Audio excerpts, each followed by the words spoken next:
Hello, am I audible? Can you please confirm?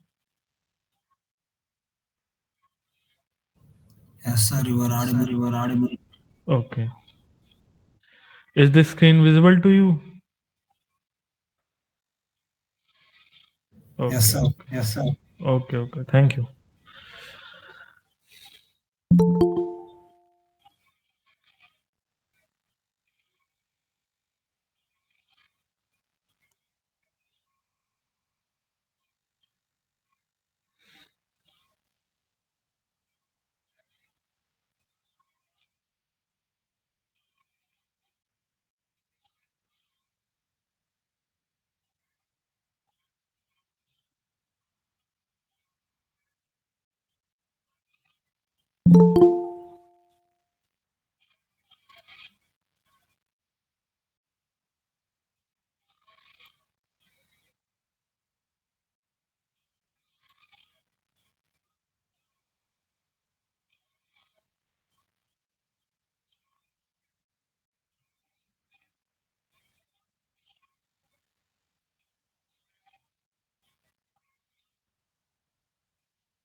Good afternoon, Good sir. afternoon, sir.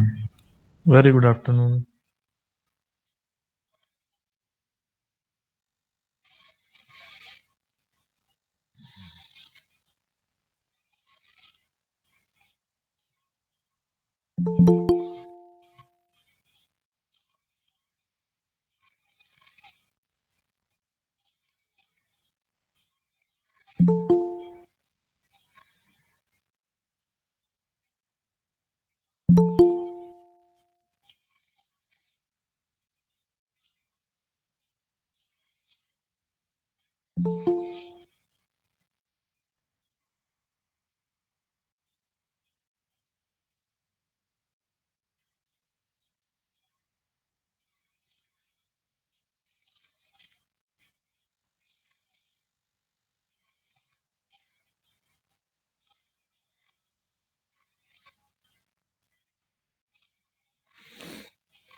We will just wait for a few more minutes, then we will start. Actually, people are joining. That is why I am waiting.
Okay, let's start. Good afternoon, everyone. My name is Ambuj. I am from Agricultural and Food Engineering Department from IIT Kharagpur. I am research scholar here. Okay, and my broad area of research is path planning optimization for agricultural operations. So I'll be taking your this live interactive session for the course Privacy and Security in Online Social Media. This course is taught by Professor Ponnurangam Kumar Guru from Triple IT Hyderabad. Okay, so what we will do in this session is we will see some questions based on the previous week's content. So how can we do that? I'll just put a question in front of you, and using this chat box, which is available here, you have to answer the question. Okay. So try to participate as much as possible. Try to be as interactive as possible. Okay. Clear all your doubts. I'll be there for you. Okay. So let us begin with our very first question. Okay. I'll read the question for you. What is the primary data format utilized by Reddit API when returning information? And your options are JSON, XML, HTML, and CSV.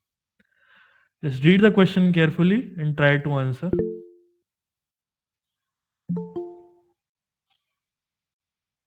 Okay,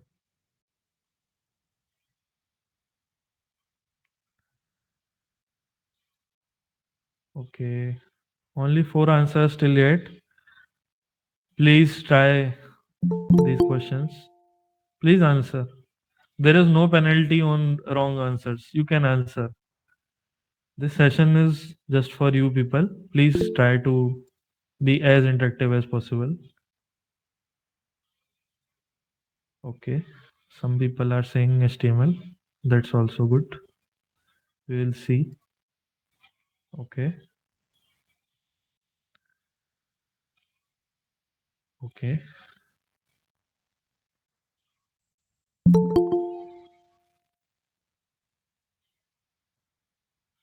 Okay. Please see the question and try to answer. Lot many people are there, but only six answers are here. Please answer.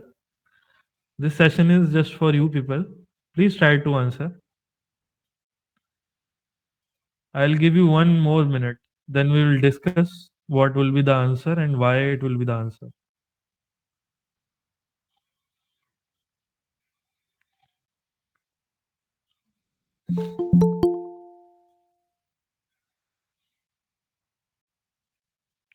Please try to answer.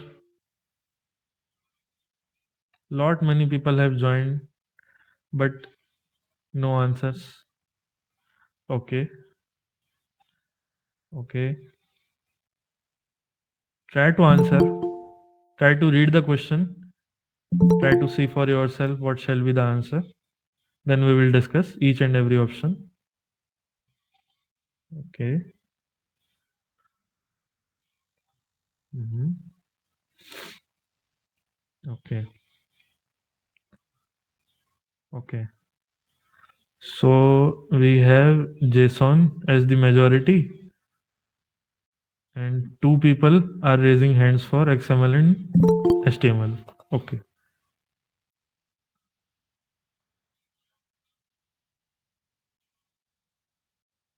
Lot many new people have joined. I am waiting for you all. Please see this question. What is the primary data format utilized by the Reddit API when returning information? And your options are JSON, XML, HTML, and CSV. Please try to answer it in the comment section, in the chat box. Please try to answer.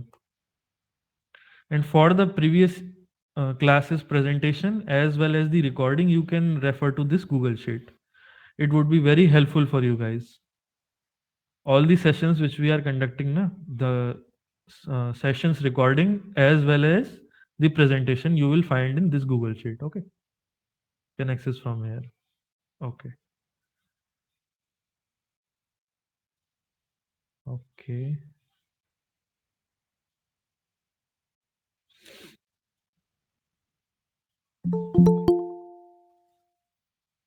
Lot many new people have joined. Please try to answer this question. Please read the question. I am waiting for your response only.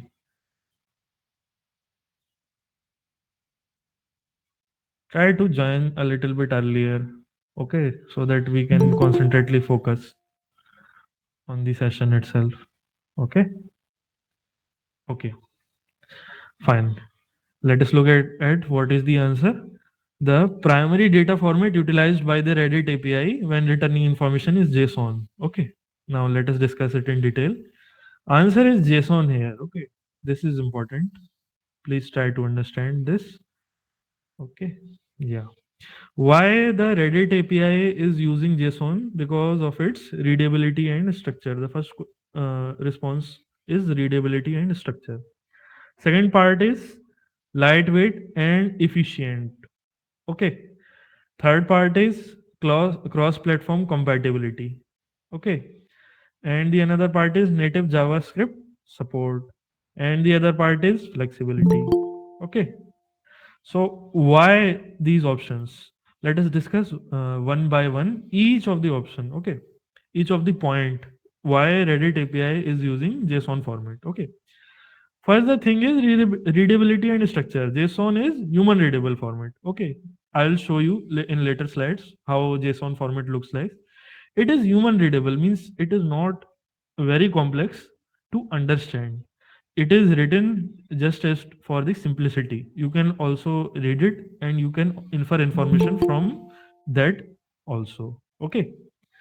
It's clear key value pairs and nested structures organize data efficiently. We will look into this. What do you mean by nested structures? Okay. And what do you mean by key value pairs? Okay. So this is important here. I will just explain you in few later slides. Okay, just be with me. The second thing is JSON's compact nature. Okay, the size of the file is less here as compared to the other formats. Okay, so network bandwidth usage, it becomes less here. Okay, so data transmission is very well here. Okay, so that is why it is used for API responses. Here word is written API. Can you please explain, any one of you, what is API, anything about it?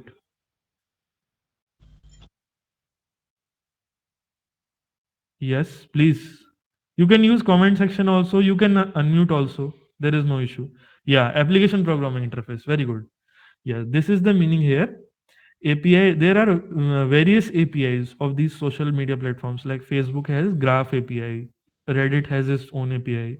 Now we all are using ChatGPT. So ChatGPT is also using having its own API. So this is the meaning here. It's application programming interface. We will look at it at later slides. Okay, what is it? Next thing is it is supported by wide range of programming languages and platforms, ensuring seamless integration with various applications. Okay, where in various applications JSON you will find. Okay, this is important here because of its lightweight and the seamless integration with various APIs you can find it. Okay. JSON is having close relationship with JavaScript that enables effortless parsing and manipulation. Okay, parsing means syncing, converting our language, which we are coding into, to machine language. This is the meaning of parsing. And manipulation within web applications, aligning with Reddit's web-based nature. Okay, next thing is flexibility. It can effectively handle various data types, including strings, numbers, arrays, objects. All of these things can be accumulated inside the JSON file format. This is the reason why Reddit is using it. Okay. Yeah. Yes, somebody has answered. Sir, it is the application program interfaces which used to provide the web service. Yes, you are also correct. Okay. Yes. Okay, now let us look here. What is the structure and what is the syntax of using of JSON file format? Okay, here one word is there which is key value pairs. Okay, what do you mean by that? Data is organized as key value pairs, making it easily understandable and manageable. Key acts as labels, and values act as simple data types like strings, number, boolean, or more complex structures like array and object. You have to understand what do you mean by key and what do you mean by value. Okay, key means I am providing a label to a certain data type. This is the meaning here. For example, I am making a report card of students, so my key would be report card or the marks of the students. Will be my key, and value would be what I would be writing inside it. Okay, this is the meaning of key value pairs. Okay, what are the structure and what are the syntaxes of JSON file format? That is what we are discussing in this slide. Okay. The next thing is nested objects and arrays. Nesting means you are writing a thing or a structure inside another structure. This is the meaning of nesting here. Okay. Means data inside data or data inside data level. This is the meaning of nesting. Loop inside loop. This is the meaning of nesting. Okay. You can nest objects and arrays within each other to represent complex relationships between data points. This allows for hierarchical organization and efficient storage of intricate information. Actually, the thing is, the in larger file formats, what happens? The file formats become too much large. Okay, the information inside the file format is large, so we have to apply nesting. Means what we will do, we will provide a label and inside that we will provide the information. This is the meaning of nesting here. For example, for a simple code of an Android application, the Android application can be as basic as you can think. It will also utilize this nesting format. Okay, this is the thing here. Why? Because when a programmer looks inside the nested structure, it becomes more clear to him. The first objective is clarity. The second objective is error definition. Whenever something happens, if my data structure is clean and it is organized into headings and subheadings, then it becomes easier for me to trace the error. That is the thing here. Okay. Now the next point is data types. Here, see here, data types. JSON supports various data types like strings. Okay, strings are enclosed in double quotes. This is what I have written for you guys, so that whomsoever are studying this course for very first time and are not having Python fluency, they can also understand. Whenever we are writing string, we are writing it in double quotes in order to delineate that this is a string. Okay. The other thing is number. You can easily declare the number. Okay. And the another thing is boolean. Boolean means true or false, means 0 or 1, or 1 or 0. Okay, that is the thing, true or false. Or null. Null means void, means nothing is there. And array objects. This is the meaning here. Okay. The next part is formatting. Yeah, formatting is very strict here. Okay. And it requires strict specific delimiters like commas, colons, curly braces, and square brackets to define elements and their relationships. Proper spacing and indentation contribute to readability. This is the meaning here. Okay. Try to understand it. Okay. What are the benefits? The first benefit I have told you, readability. It's human readable, very easy to read, very easy to comprehend. Okay. Without any technical knowledge, you can easily comprehend it. This is the first advantage here. Okay. Next thing is it is lightweight because while we are transmitting it through various network bandwidths, our lightweightedness becomes very very important because while we are using complex data formats, like you try to understand while neural network training, suppose I am using JSON file format and supposedly I am using another file formats which are heavy like .pt, .tensorflow or something else. Okay, .tf lite. These are heavier file formats. Means the size of the file format becomes heavy here.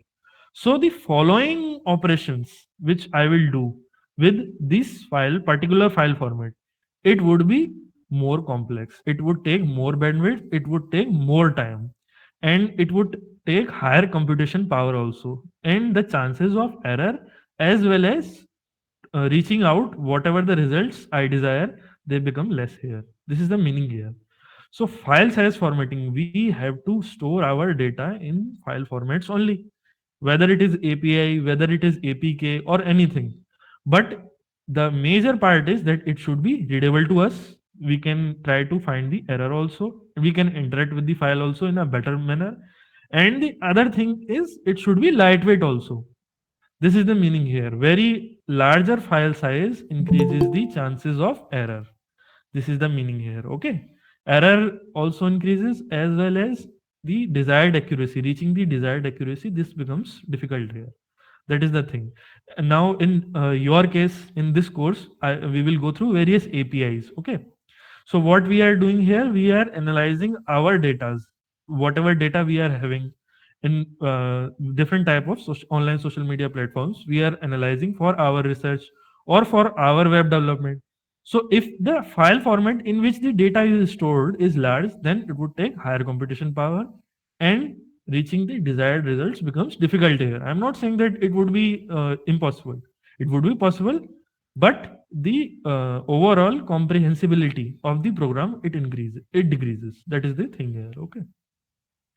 The next thing is cross platform ability, compatibility. Okay, this already I have told you.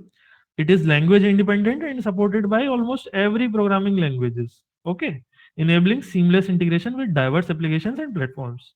The next thing is flexibility. Okay, JSON can handle various data types and structures, accommodating diverse information needs effectively. Okay. The next thing is data visualization. This becomes important here. Nowadays, this thing, data visualization, this is becoming very, very important here. What is happening in case of data sciences or data structure? What we are doing, we are trying to eliminate the redundant features which are required for our program. Okay. Redundant means which will not have any effect.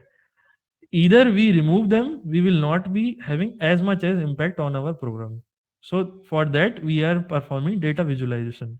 Means we are trying to extract the feature importance. Somebody's mic is unmuted. Please mute yourself. If you have to ask some query, then you can unmute yourself. Okay. Yeah. The thing is, data visualization becomes very, very important nowadays. Why is it important?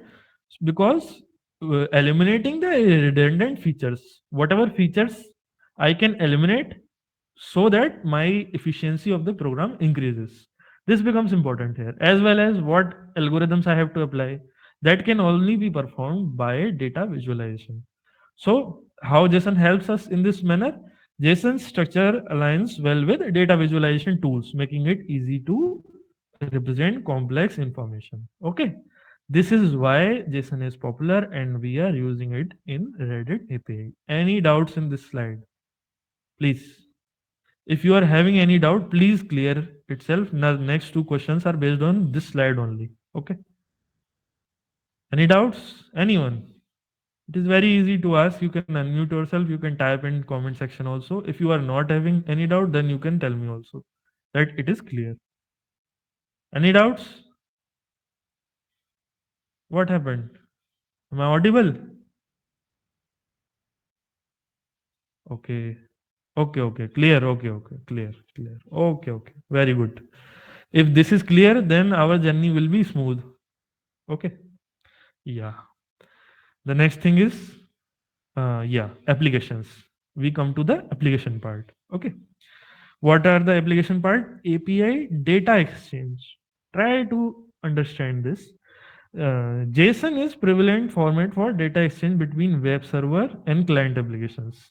That is the thing. What do you mean by these two terminologies, web server and client application? Try to understand. The meaning is here is whenever we are putting information on the network means internet here. Okay, we are sending our information like right now we are interacting with each other. We are also interacting with a web server as well as you means the receiver end is client. Okay, one portion is sender, another portion is web server, another portion is client. Okay, three parts are there. So sender means the device on which the program is being initiated. Okay, this is web server. Okay, this is means sender. Okay, from where the initiation has happened, that is sender. Okay, another portion is web server. Web service, web server. Try to understand it when in not a very hi-fi technical terms. Try to understand it in simple terms. Okay, what the meaning here is, I am using a network. Okay, it is storing my information. This is the meaning of server. Server is that part of the network which stores information and guides it appropriately through nodes. This is the meaning here. And the another part is client application. Okay, client application means you are the receiver, you are my client. Okay, whatever information you are trying to extract, you should be able to extract. This is the meaning here. Okay, this is the meaning of API data exchange.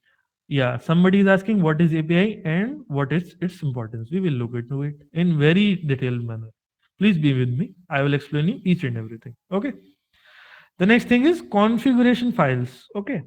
Many applications use JSON files to store configuration settings due to their ease of understanding and modification.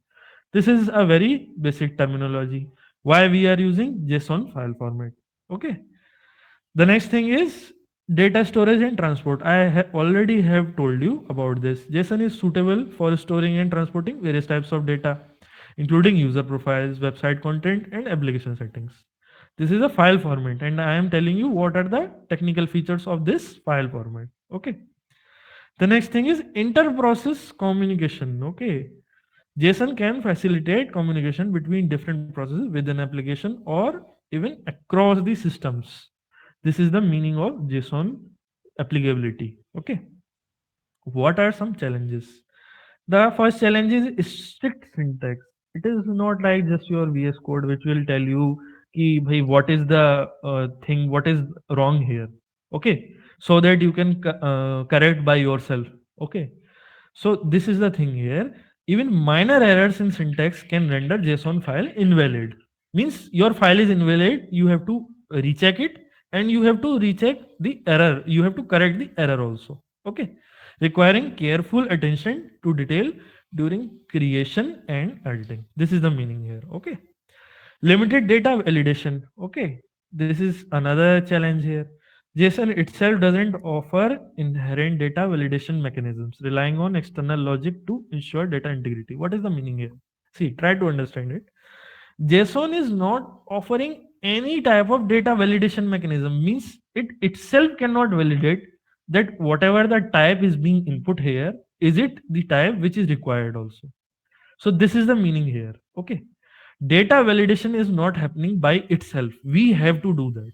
This is the meaning here. External logics mean either you provide external logic in your own program or you try to give the external logic by yourself. This is the meaning here. Okay, the next important thing is security considerations. Okay, sharing sensitive data through JSON requires appropriate security measures to prevent unauthorized access or manipulations. File formats Some file formats, they provide higher security standards as well as the security facilities. This is the meaning here. What the thing is that breaching the data becomes next to impossible in various types of file formats, which are advanced file formats.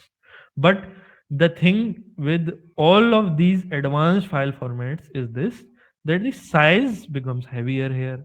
When size becomes heavier here, encryption, decryption, and all of the steps these are followed. That is the reason why they are more secure. Okay. So security increases here, size also increases here, so program becomes slow.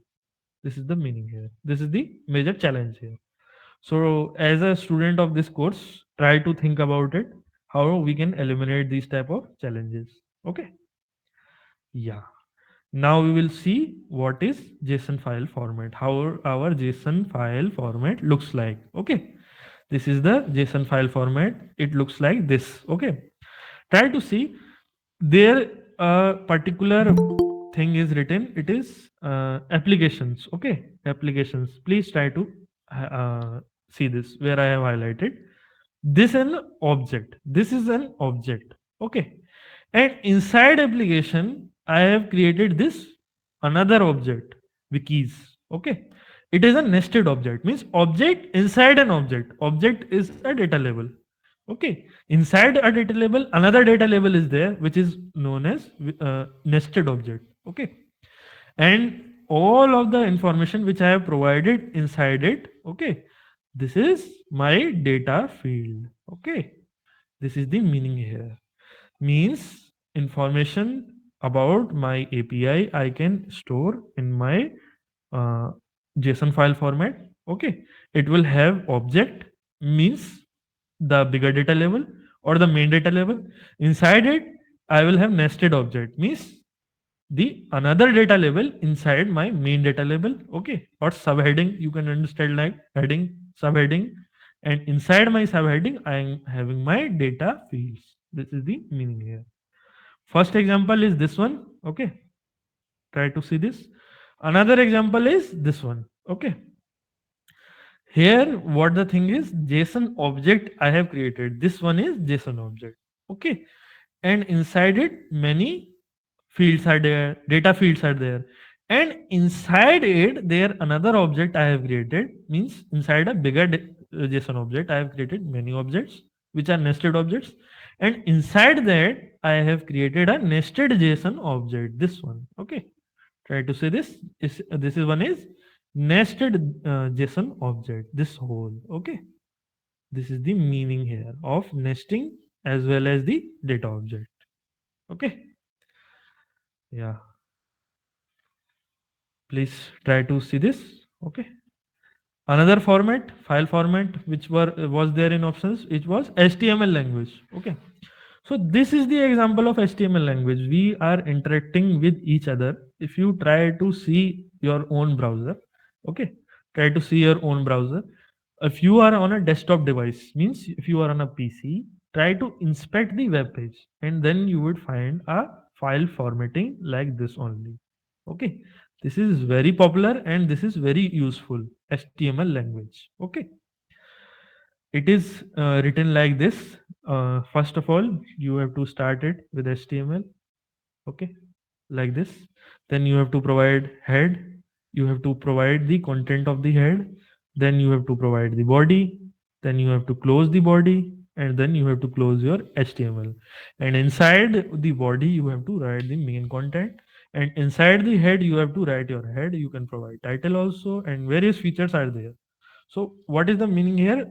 These web pages, which are created nowadays, they are created in HTML format only. Okay, HTML 5.0 has also come. Okay, latest HTML versions are being released, and various types of application interfaces are also built. Okay, so you can explore more about the HTML language. Okay, this is the thing here. Yeah, this is CSV format. This becomes important here. This is just like Excel. Okay, so inside it, what the thing is that I have created a if you try to look at the this first line, try to see this first line which I am highlighting with you only. Okay, Inside this, I have provided what is my data level in first line, and all of the continuing lines will be my data. Okay, it would be my whatever the data I have to fill in, like sales order ID. So the first object inside my second line would be my sales order ID only. Okay, then with limiter here is comma. Okay, delimiter means the thing which is separating the fields, that is known as delimiter. Okay, that is technical language of programming languages. Okay, technical thing of programming languages. You can say it like technical terminologies of any programming languages. First thing is delimiter. Okay, delimiter means separator. In various programming languages it is comma, it can be full stop also, it can be colon also, it can be apostrophe also. Okay, so it depends on how the syntaxes are written. We have discussed about the syntaxes in our previous lectures. Okay, syntax means the grammar of any language. Once the syntax is fixed, then for interacting with people, we have to stick to that syntax, means the grammar. We have to follow the rules for our own interaction. This is the meaning here. Okay. This was the CSV file format. Okay. Let me save this for you. Yeah. The another one is XML file format. See, this is the meaning here. This is very popular in app development. XML file format. This is how you have to define the version also in various in very first line, and you have to provide which type of encoding you are saying. Okay, you are using. Then you have to define various types of parameters. You have to define everything just like HTML only, and at the end you have to conclude. Okay, it will create various types of nested objects inside, or it will create data fields automatically. Within the nested objects it will create the object. Okay, various data fields, and it will try to take input from user also. This can be one option. Okay, another option can be you can provide the data also, but this comes very handy while we are developing Android applications or web applications or iOS applications. This language becomes this file format becomes very useful there. XML file format. Okay, yeah. Okay, now we come to our second question, which is about JSON.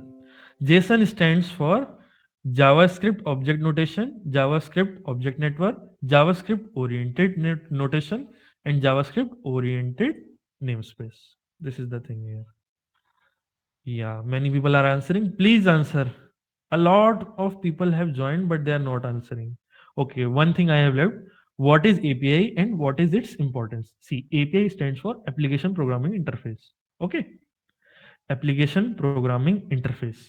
This name itself will tell you what the meaning is here. Okay, like Facebook, it is having its own application programming interface. The meaning here is Facebook is extending its usage to the common users, those who want to research it on the data which is available on Facebook, as well as they want to embed the programming interface inside their own app or application or web application or Android application. So for that purpose, for research and development using Facebook, the main Facebook interface. Okay, the data is being communicated here. So various types of linguistic researches take place, like using NLTK package, which I will tell you later on. Various types of researches are being done here. Natural language toolkit. This is NLTK. Okay, so these type of research projects, these require a dedicated API. So for that purpose, API is being built. I will tell you steps also how you can activate this API, how you can use this API. But for the time being, it's application programming interface, and it is used for research on the data which is available on the various social media platforms. Each of the online social media platform has its own API. ChatGPT has its own API. Okay, Facebook has Graph API, and Reddit has its own API. These three, four examples I have told you. Okay. Yeah. Please try to answer. I'm waiting for you guys only. Only 10 people are answering. What is this? Please answer. It gives me encouragement also, and it gives you practice also. Nobody is going to harm you in any form and manner for giving wrong answer. I am repeatedly telling you. I am not catching you, neither your friends are catching you. This is the benefit of online application, okay? Online teaching. You are not getting judged in any form and manner. Please answer, okay? For your own benefit. Yeah. Why we are learning this HTML, XML in this course, privacy and security in online social media course? Sir, I didn't understanding. Okay, okay. Good. Very good. This is a very good question here. Okay. What do you mean by privacy and security in online social media? It means in various online social media platforms which we are using, you are already using them. Okay. So they are there, you are interacting with the front end of the applications. Already in previous classes, I have told you we are interacting with the front end of the application, but behind there, this front end, there is a huge back end. Okay, and inside the back end, various codes are repeatedly being run. Okay, each and everything which you are doing is being stored at the backend. It gets processed, it gets synced with your device also, with your cloud also, with your server also. Okay, so why we are trying to understand how things are functioning so that we can take our own measures to ensure better privacy and security of this whole online social media scenario, as well as we can do our own separate research also. That is why we are going with very basic Python also is there in this course. Okay, basic to advanced Python is also in this course. Okay, somewhat advanced, not very advanced, but you can say medium level. Okay, basic Python is there, medium level Python is there. Okay, and various other languages are also there. JavaScript is there. Okay, and meanwhile all languages I will tell you, API, various APIs are there. Like in third week you will learn about Twitter API. Okay, in second week I think you have gone through with Facebook API. Okay, like this various application programming interfaces, you will go through them. Okay, you will try to learn what are the breaches here, what are the meaning of the basic terminology, so that you can build a more safer social media environment.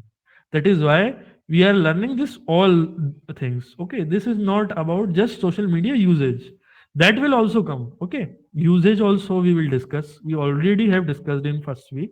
But the thing here is we have to try to design a foolproof system. So how do we will achieve that? First we will learn about this system. Okay, what are its drawbacks, how things are functioning here. Then we can design our system and we can enhance the security of the system.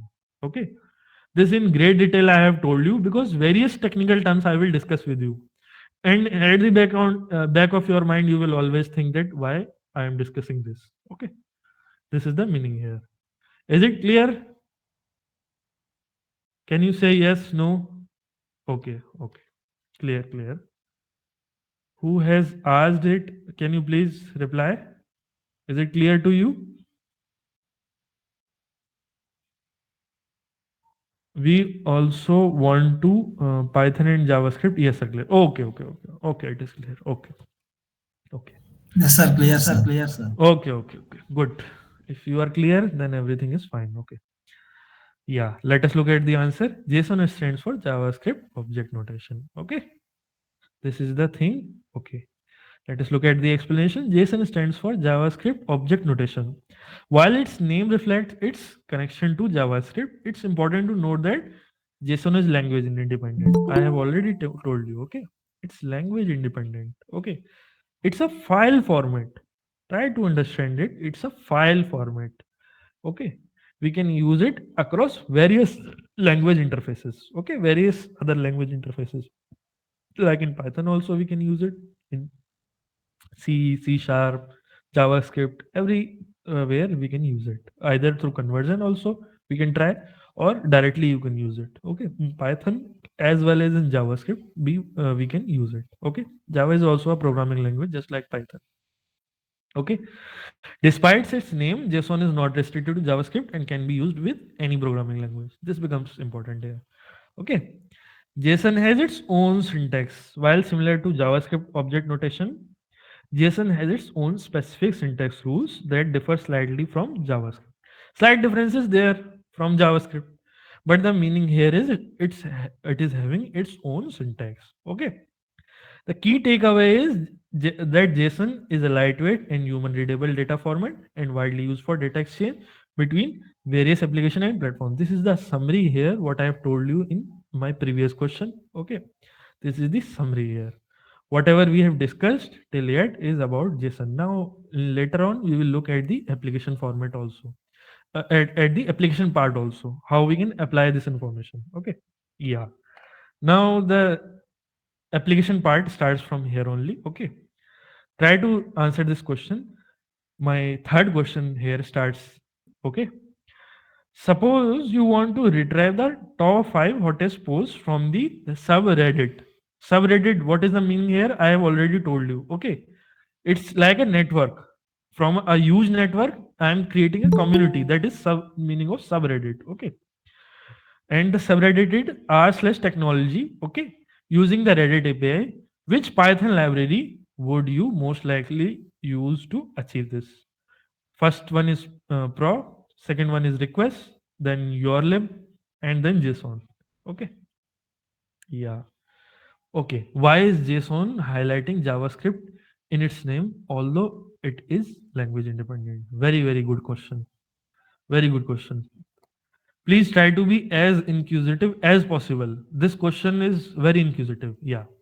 Because why the reason is because the JSON file format was first created for JavaScript only. From that only the name has come. Okay. But later on, what the programmers as well as users and users or software developers like me and you, they thought why not to universalize this. So later on, universalization has happened. Okay. That is why the the name has started from the beginning and then later on it has progressed. Okay. This is the meaning here. Is it clear? If it is clear, you can tell me yes, sir, no, sir, anything. Yeah, it is clear. Okay. Okay. It's Please try clear. to Thank you. answer. Okay. Okay. Okay. Please try to answer. Not many people answer. This is not good. The number of people who have joined is four times, and to those who are answering. Okay. Yeah, I will look at few more questions. Is JSON is database similar to MySQL and Oracle? No, no. Difference of format is here.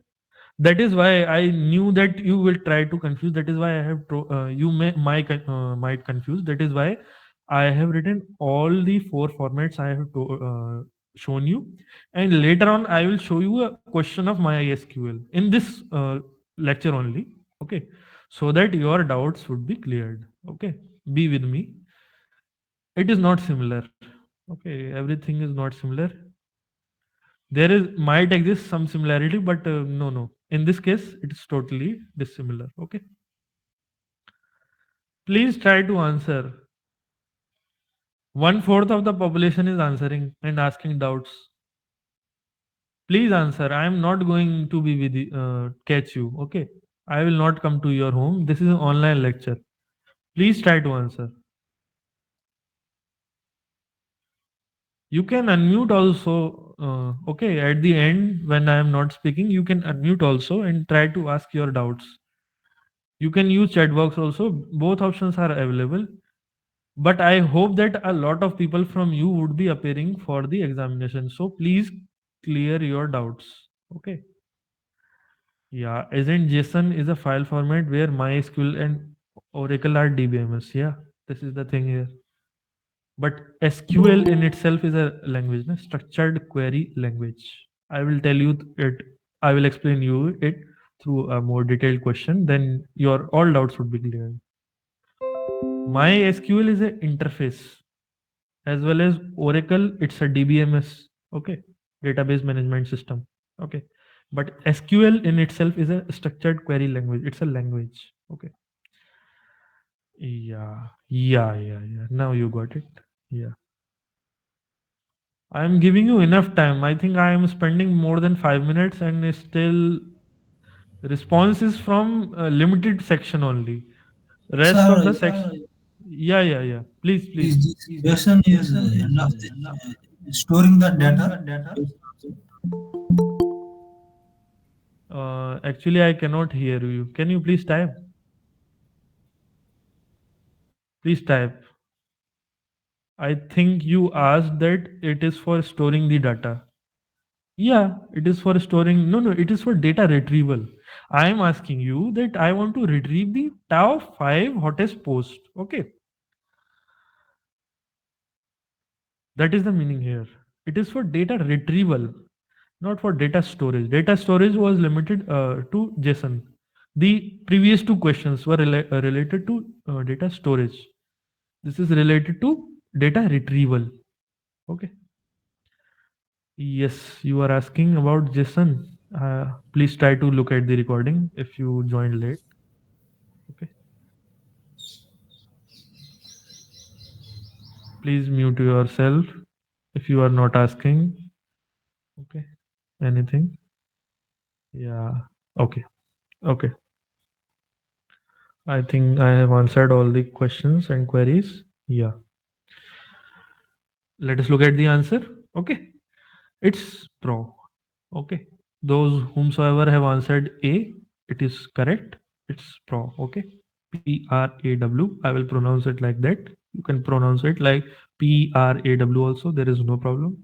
We will look at all the options so that you can explain, you can experience whatever the options, what other things are also there and how they are used. Okay. So let us look inside. The correct answer is Pro here. Okay. It's an acronym for Python Reddit API wrapper. Okay. If every word of this PRAW acronym is clear to you, then you can understand what is the meaning here. Python is a programming language. Reddit, it's a social media platform. Okay, API, I have already told you, it's an application programming interface through which we, as software developers or as the end users, can interact with the data of the online social media platform. This is the meaning here. Okay, and wrapper. This term is important. Wrapping is a app development technology terminology. Like already I have told you the terminology delimiter. Thus, next terminology is wrapper. Wrapper means creating bundles of files. Okay. Means it's inside this library, various functions we already have created so that what you can do, you can interact with these functions and extract the data and extract the data. You can build your own uh, thinking, you can build your own results, you can do your own research, as well as you can use this whole thing inside your own system also. Facebook is not limited just for your own usage. You can use its API to embed inside your own web application, inside your own Android application, inside your own uh, uh, interfaces. This is the meaning here. Okay. Python, Reddit, API, wrapper. Please try to remember this. This is the meaning of Pro. Okay. It's the full form of Pro. Okay. It's a Python package that allows for simple access to Reddit's API. Okay. Pro aims to be easy to use and internally follow all of the Reddit's API rules. Okay. Here is why Pro is most suitable for this task. It's for Reddit specific functionality. Okay. It will not be used for any other type of application programming interface. Okay. It's specifically designed for Reddit. Okay. It's a Python code library specifically designed to interact with the Reddit API. Okay. It offers wide range of functions tailored for Reddit tasks, making it easier to work with Reddit data. Okay. The another thing is simplified interactions. Please try to remember this. Pro abstracts away much of the complexity of making API calls and parsing responses. Two terminologies are there: making API calls and parsing responses. The thing here is, whenever I am trying to call my data from a particular user database. Okay, I have to make a call. Okay, using my particular API, which has its access. These calls are limited for security purposes. Like in 2 hours, you can make up to 200 API calls. This information is about Facebook. Another thing is parsing responses. Parsing already I have told you. Okay, we are interacting in our high level language, and the machine is working on machine codes, which are 0 1 binary codes. So the conversion is known as parsing. Okay, this is the meaning here.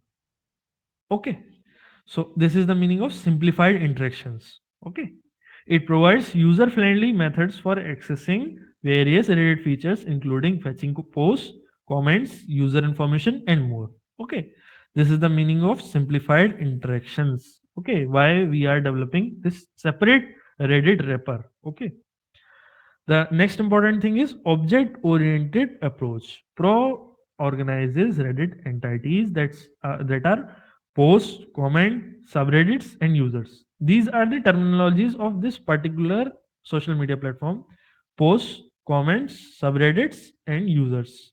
Post comments you already know. Subreddits means networking. Okay, means out of the network here, the sub network which is created here, it is known as subreddit here. Okay, and users you already know. Okay, into Python objects, making it easier to navigate and manipulate data within your application. This is the meaning here. Already I have told you why we are using this particular API. Okay, to embed this particular data structure in our own program. This is the meaning here. Okay, then the thing is rate limit handling. Okay. Pro includes mechanisms to manage rate limits imposed by Reddit API, preventing errors and ensuring smooth communication. Okay. This is the meaning here. Communication would be smooth because already we have created that particular library for interacting with Reddit API only. Okay. The next important thing is authentication support. Okay. Pro facilitates authentication 2.0. Okay, means it allows you to access API features that require user credentials. Means the industry standard authentication of the data. Authentication 2.0. It Pro is facilitating this. Means the data breaching probability becomes less here. Okay, means we can access the data, means as users as well as the software developers, but breaching becomes more difficult here. Okay, so we can ensure privacy as well as security here, since we are going for industry standard authentication 2.0. This is the meaning here. Okay, somebody is asking what is rate limit. Okay, okay, okay, the meaning here is, try to understand, in order to ensure that the end users, okay, which are interacting with the API, they have to make some calls, and based on the responses of these calls from a very large database, the online social media platform, it gives response. Okay, so if you have to access the database, okay, of any online social media platform, like for example Reddit, for example Facebook, or even for example ChatGPT, let us take all of these examples, then you have to make specific calls. You have to write in your code that I am making this specific call so that I can get this specific information from the server. This is the meaning of call here. So what is rate limit here? That we have tried to limit the number of calls, means number of the request which a particular user can make, and a particular time limit or time duration. This is the meaning of rate limit. Okay. For example, in case of Facebook Graph API, the limit is 200. Okay, per hour. Means you can the maximum number of calls which you can make in an hour is 200. Okay, this is the meaning here. Am I clear? Is this clear? You want some more elaboration? Please tell me. Is it clear? Yeah, it is clear to Many people. Is it clear, Aishwarya? Clear? Okay, okay, okay, okay, clear. Okay, okay. Let me save this for you. If this is clear, we will proceed further. Okay, okay. Now I will tell you how we can perform this particular operation. Already I have one another question also based on this particular terminology, based on this particular coding format. But I asked you that I have to extract the top five hottest posts, means those posts which are being shared, being read, being liked, and being transmitted at the highest pace in at a particular time on Reddit. Okay, Reddit is an online social media platform. How am I doing it in Python? Please try to understand this. I will explain you each and every line so that all your doubts are cleared. The very first line, try to understand its import pro. Okay, I have to import this particular library. Now, before importing, if you have used Python, okay, there is a thing you have to install a particular library. Okay, you are using a particular Python interface, okay, Python text editor for say, like you can use VS Code, you can use Jupyter Notebook, you can use Google Colab, or you can Ideal. use any of the text editors whichever you want to use. Okay, now there is a procedure before importing. We have to install that particular library. So any of one of you would like to give me the syntax how I can install this particular library? Import pro. Before importing, it will show error, na? Because I haven't installed it yet. Okay, try to understand. So can do you know what is the syntax? Yeah, yeah, yeah. Some people are saying pip install pro. Yeah, very good. Very nice. It's this syntax only. Okay. You have to first install this particular library. But if you are using Google Colab or you are using Jupyter Notebook, this will work in Python. Okay. But means those interfaces which use core Python, it will work in that. But if you are using Jupyter Notebook or Google Colab, sometimes it might show error. So you can try with, yeah, this percentage sign, or you can try with uh, exclamation mark also. Okay, exclamation mark, then pip install pro. But try to remember what is the general meaning here. First of all, I am installing my library inside my text editor. Okay, then I am importing the particular library. Then the second thing, I am creating a Reddit instance. Okay, it requires my app credentials. You have to make particular credentials. You have to get the authority for using that particular API. There are steps in API usage. I will tell you later on. But right now, what I am doing, I am creating a particular instant. Okay. How I am creating? I am creating in the name of this Reddit. And what is the syntax I am using? I am using pro.reddit, and what three attributes I have to provide as functions? I have to provide client ID, I have to provide client secret, I have to provide user agent. Okay, these three attributes I have to provide inside the bracket. Then I have to write what technologies I have to use. Like in this case, I have to use r/technology. Okay, inside this I can use various types of means attributes or various types of subreddits. Okay, I can access through various other syntaxes. But right now what I am trying to use, I am trying to use r/technology. Okay, I am creating a subreddit using this particular Reddit. Okay, in the name of technology. Okay, then what I am saying, I am calling this subreddit dot hot limit equal to 5, and I am storing this particular information in this hot post. Okay, and now at the last step, what I am doing, I am retrieving this. all the information using this print command. Okay, this is the meaning here.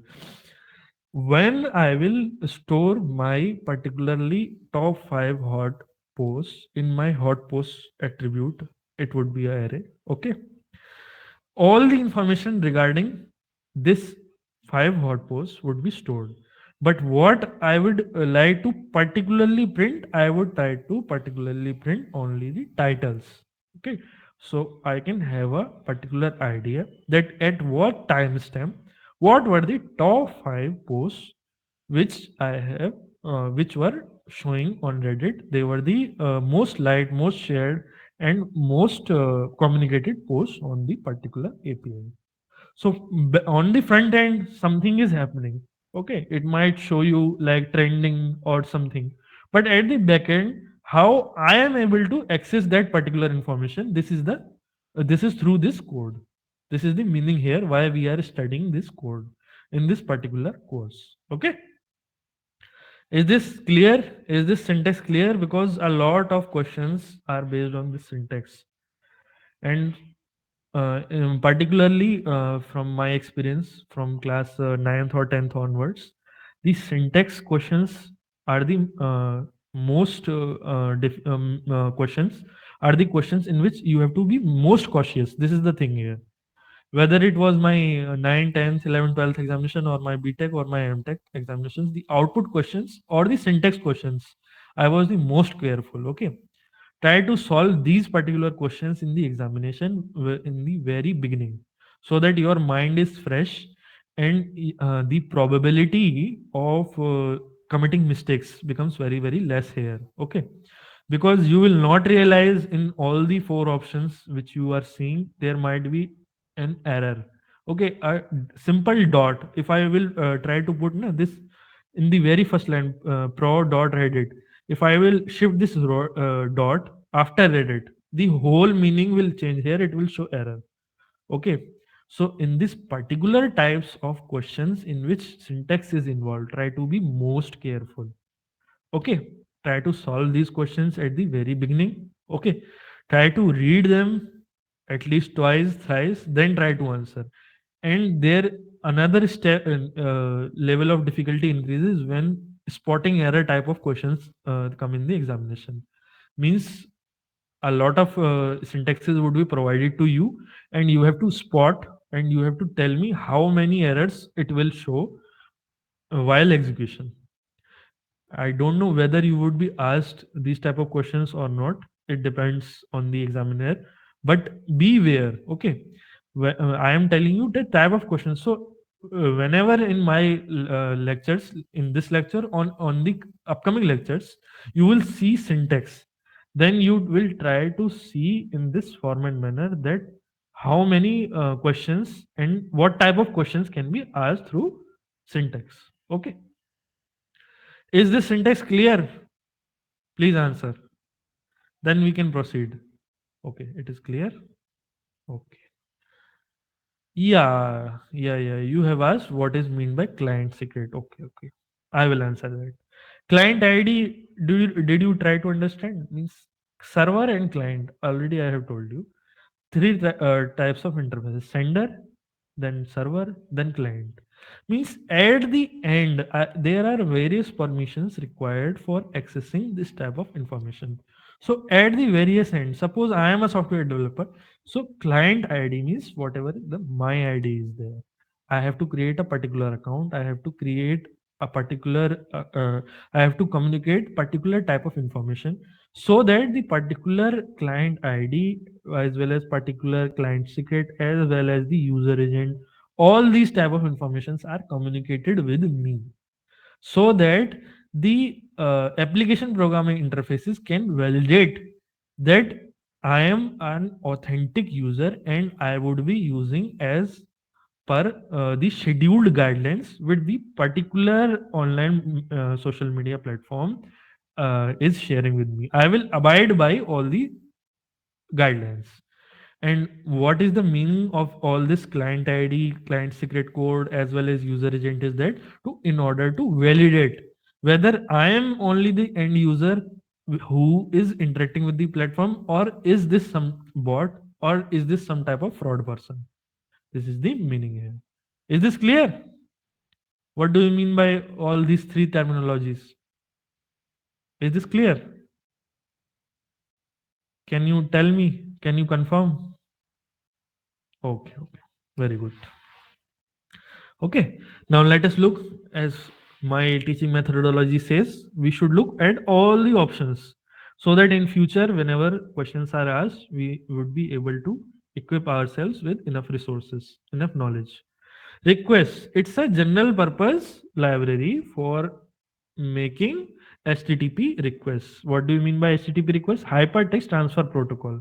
This is HTTP. Okay, but it doesn't offer Reddit specific features like Pro. Okay, it's not a dedicated library, but what it is used for, it is a general purpose library, and it is used for making HTTP requests. What do you mean by that? For accessing particular information, like here in this case I am a sender and I have to access a particular website, so I will use this particular hypertext transfer protocol. It's a set of rules which I will use. Okay, and my id as well as my uh, information of the network would be communicated to the central server, and it will try to give me the information. It's a set of communication rules, or you can say it's a set of communication protocol through which the sender or the end user is interacting with the server. And all the information which is available on the network is stored on the server. Okay, this is the meaning here. The next is URL lib. Okay, it's a more basic HTTP library. What is the meaning? I have already told you.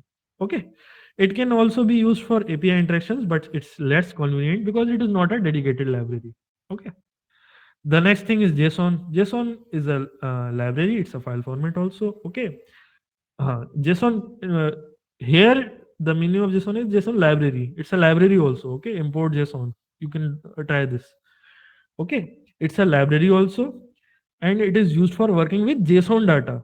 Okay, but it doesn't handle API calls or Reddit interactions. This is the meaning here. Okay, all the three options I have covered. Okay, this is the thing. Okay, Pro is the most effective and efficient choice for interacting with the Reddit API in Python. Okay, try to learn basic Python also. Okay, from basic you can try to see these all these syntaxes in more clear form. Okay, yeah. Now my second question. Already I have explained you this question, but try to read all the four options. In this case, you have to see the three options. Then what the question says? Suppose you want to retrieve the top five hottest posts from the subreddit r slash technology. It's a subreddit. Okay. Using Reddit API, which Python library would you most likely use to achieve this? As well as with the Python library, I have provided you for three different syntaxes also. Okay, try to answer this question. Okay, try to answer, but try to read it very very carefully. All the options you have to read, and in at the back of your mind, you should be able to think that why other options cannot be true. Already, I have discussed with you what would be the options. Okay, please try to answer this question and try to read all the three options line by line and ask me doubts also. Okay. That in what option, what would be the output, or how this option is getting executed. Okay. Yeah. Please try to answer. Please take your time. I will give you 5 minutes in order to answer this question. Please try. I'll be just back in few minutes. Okay. Lot of people are joining, but only three uh, less than one third of the people are answering. This is the thing. One third or one fourth people are answering. Please try to answer. Yeah. I'll be just back in few minutes. Please try to answer till then. Okay.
Yeah, a lot of people have answered. Yeah, it's true.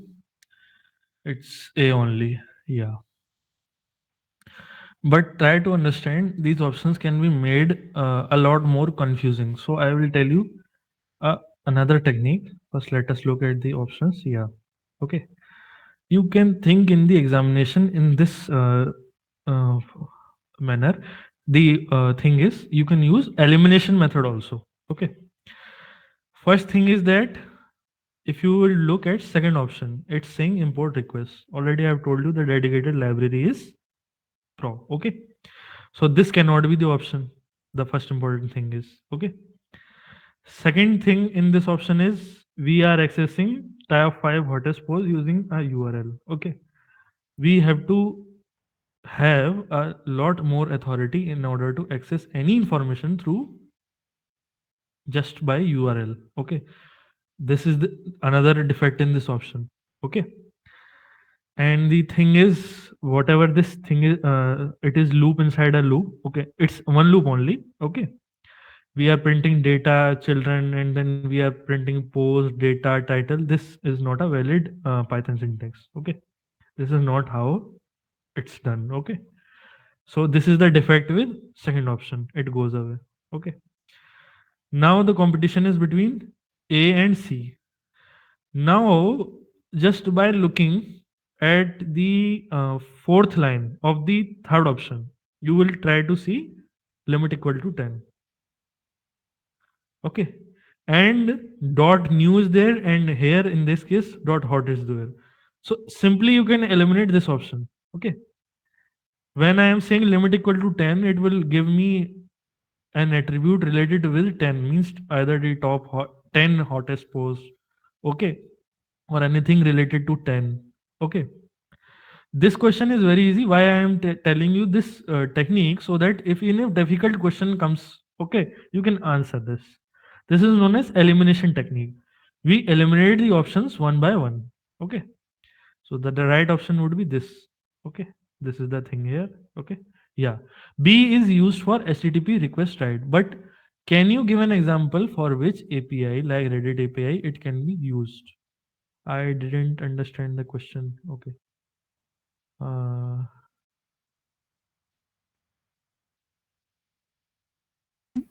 Am I audible, sir? yeah, yeah, you are audible. Can you Yeah, explain the so question? if we saw that Raw is used for Reddit API, right? Yeah, yeah, So yeah. similarly, like requests are used for like what kind of APIs? Like, is there any No. dedicated API where it can be used or like? Okay, okay, okay. I got your question. I will answer it. Let me just save this. Yeah.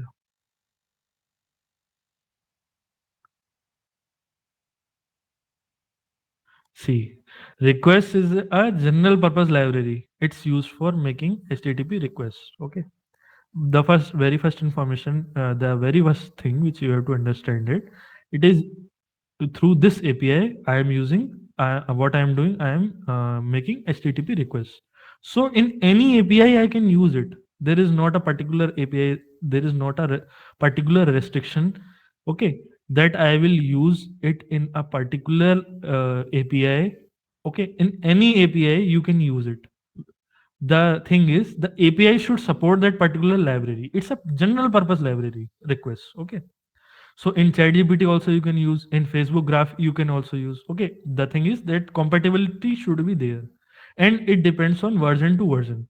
So if I will tell you a particular API, it might work today, but it might not work today, tomorrow. But why we are looking into this particular Reddit API, the uh, for this particular Reddit API, a dedicated Python library Pro has been designed. It will always work. This is the thing here. And if you want to use this request library, it's a general purpose library. You can use it with any API. But the thing is, it should support. Okay, you can try using it with Facebook also. Try using it with ChatGPT. Try using it with Koo. Okay, and or Twitter API also. Okay, try using it.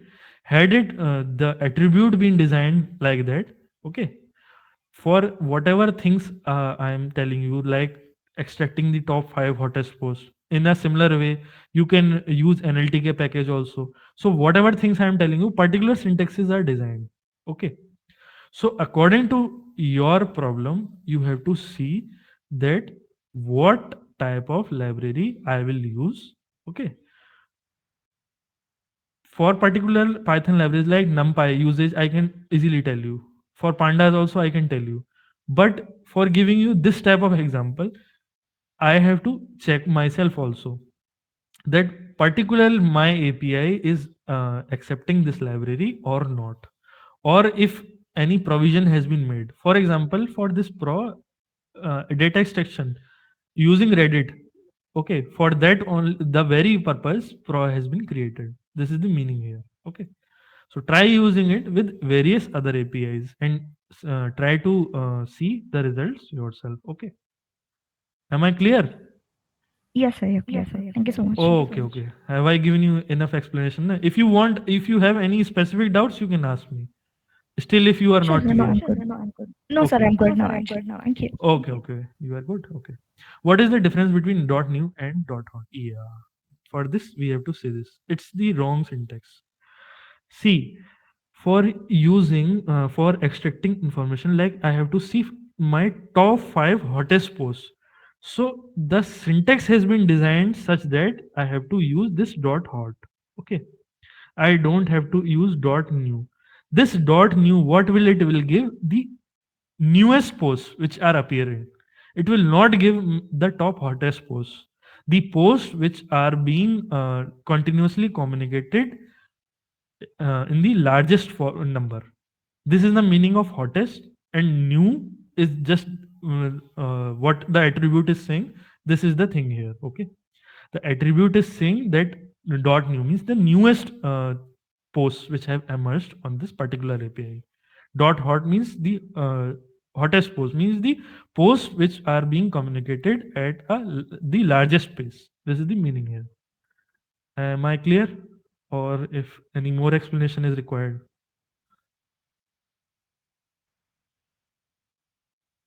Okay, okay. Am I clear? Okay, I'm clear. Okay, good.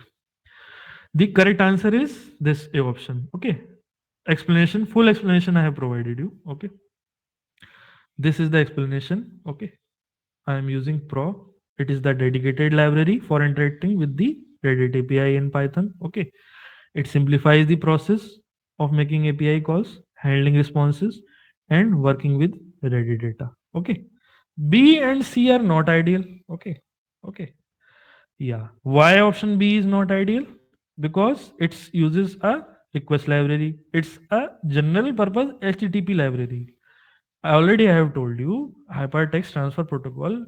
Why I will use it for interaction with the server. Okay. While it can technically fetch Reddit data, yeah, it can technically fetch. It requires manual construction of URL. I have to create a particular URL which is being used at this time. Okay.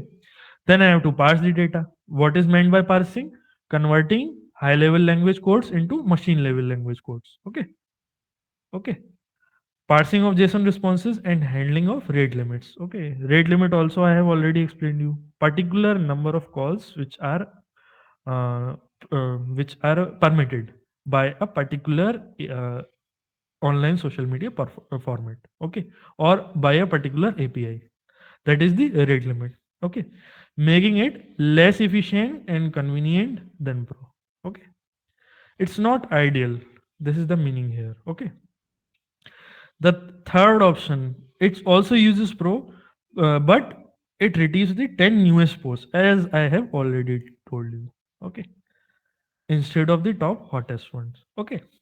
Dot new method fetches posts based on their submission time, not their popularity. This is the thing here. Okay. We will look at each and every option of every question so that in future you can build your own syntaxes also, as well as you can answer the questions that emerge from them. Okay. Here, look at the options once again also. This can also be an option, but the thing is the later part of the syntax here, this is incorrect from for loop. Okay. It is written in different format. Okay. Does the knowledge, the basic knowledge of a particular API is sufficient for answering the this type of questions? Okay, okay, okay. Let us look at the code.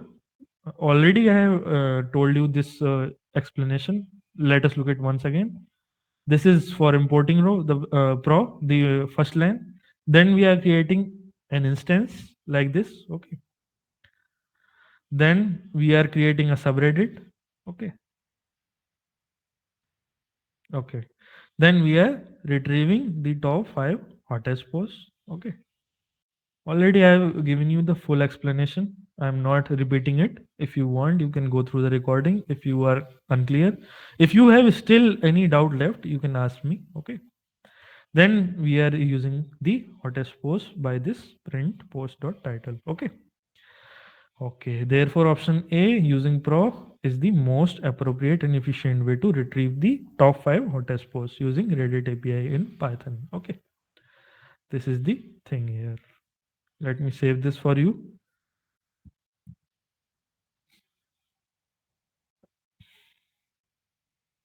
Yeah.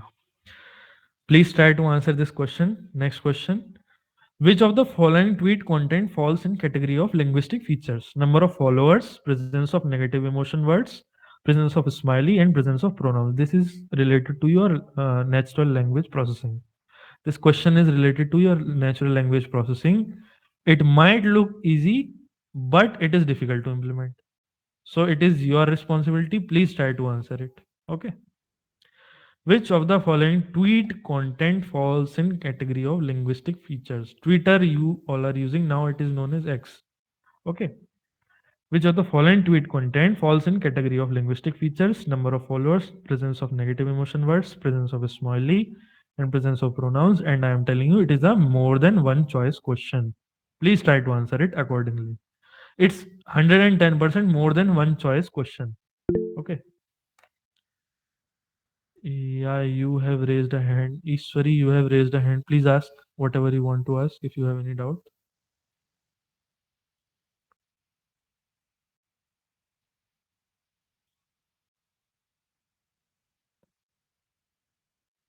You can change your options also. If you have given some option now while thinking, you think that some other options I can also include, then you can include it accordingly. There is no hard and fast rule.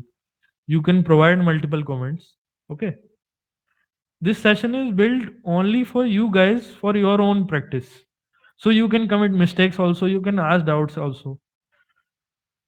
Don't let me come to next question unless until you are clear with the previous question. You can ask me as many as doubts as you can. Okay.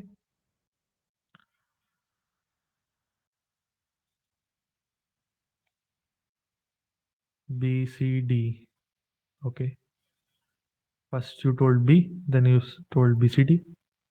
Then somebody says B, C, then B, C, B, D, B, C, D, presence of a smiley. Earlier, one fourth of the people were answering the questions. Now, what should I say? It has dropped down to one fifth. Please answer. Take your time. I am waiting you for you guys for 2 minutes more. Please take your time, but answer. This session is only for doubt clearing as well as learning things through these questions only. Fully designed for learners of the course. Okay. So please participate as much as possible.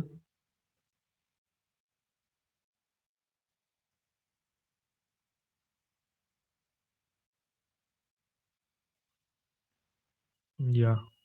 It's more than one choice. You can correct it if you want. Hitesh. Yeah.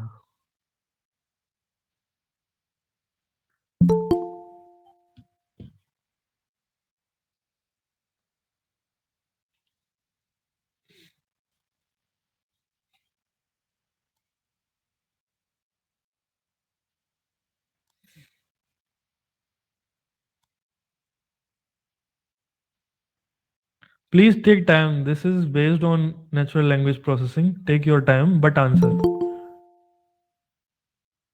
Try to answer.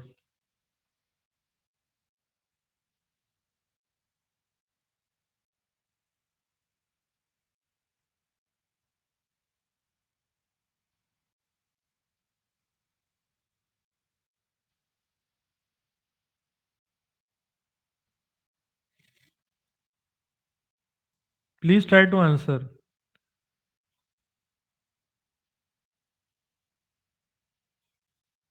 Now, since more people have joined, one third, I should say, one third people have answered. Earlier, one fourth were answering. Please give more and more answers. Try to be interactive. I will not catch anyone. Please be very sure about it.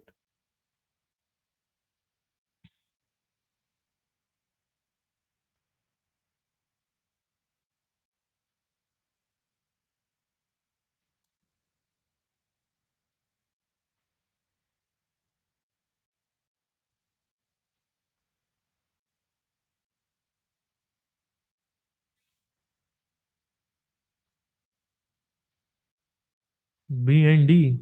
B is correct answer. It is more than one choice. You can also correct your answer if you want. Okay.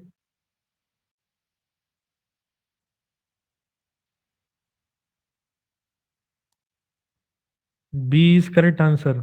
Why do you feel so? I am saying you. It is more than one choice question. You want to go with single choice? That's your own discretion.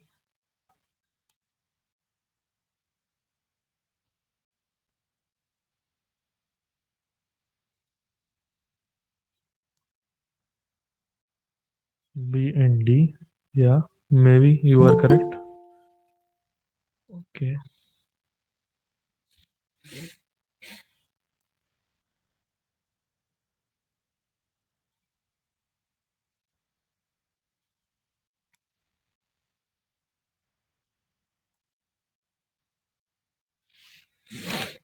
Hmm. Okay. Now let us look at the options. Okay. What is the correct options? B and D are the correct options. Number of followers. Okay. It is incorrect. This option is incorrect. Why is it incorrect? Try to think what the question says and what are the options. Okay. The question is saying about linguistic features, relating particularly to the language. These type of terminologies become very very important when we are using the NLTK package. Okay, number of followers. It is not a linguistic feature. Okay, you are having X number of followers. It doesn't imply that you are using a linguistic feature of a API of an API. Okay, this is the thing. Presence of negative emotion words. Yeah, absolutely. When we will be using an LTK package, we will look at some examples. Okay, where we have to identify particular words. Like for example, now latest research which is happening in uh, natural language processing. What the latest in the latest researches, what things are being done. I am telling you. Uh, APIs, particular online social medias, which on which the user base is large. In those yeah, online social media platforms, the usage of a particular word or a group of words are being tracked. Okay, and on the basis of usage, as well as what is the proportion of users which are using those particular words, they are being identified and bots are being created so that we can minimize the number of false information, as well as different type of things like hate speeches which are harmful for our society. Okay, this is the latest research which is being conducted in the field of natural language processing. Okay, so for this type of processing, these very basic things which I am telling you in this particular lecture, they become important. Already the syntax you can find in various research papers as well as online also, and you can try to conduct your own research and try to publish that. Okay, this is the thing here. From this very basic, I am telling you to what are the advanced options which are being done in the present time. Okay, presence of smiley, no, it's not a linguistic feature. It can communicate your own emotions, but it is not particularly a linguistic feature. Presence of pronouns, yes. Pronouns means nowadays the debate of pronouns has become more rapid. Okay, so whatever the pronouns which a person wants to identify, he or she can identify with those pronouns. Okay, so whatever the pronouns which we are using, they come under linguistic features only. Okay, let me save this for you. Let us look at the further explanation. Okay, yeah. The two linguistic features from the given options are presence of negative emotion words. Okay. Negative emotion words means directly analyze the words used in the tweet which fall under the category of lexical features in linguistics. Words like sad, angry, frustrated, etc. contribute to the semantic meaning and sentiment of the tweet. Okay. Then the option was presence of pronouns. Pronouns like I, you, we, they also contribute to the meaning and context of the tweet, especially in relation to who is performing the action or who is being referred to. Okay, this is the important here. Okay, this becomes important here. These two things. Okay, this falls under the category of grammatical features in linguistics. Okay, the other two options are not directly related to linguistic features. Number of followers, this is a social media metric. Okay. This particularly is a social media metric. Okay. You have to design your own API. If you want you to design a social media platform, you have to use various social media metrics. Okay, particularly you have to name them and you have to assign parameter values also, you have to assign attributes also, and you have to tell the people that what the particular metric means. Okay, it's another keyword. In this lecture I have told you various keywords. Okay, first one was delimiter, then another one, then this one. Okay, between these two I have used various keywords.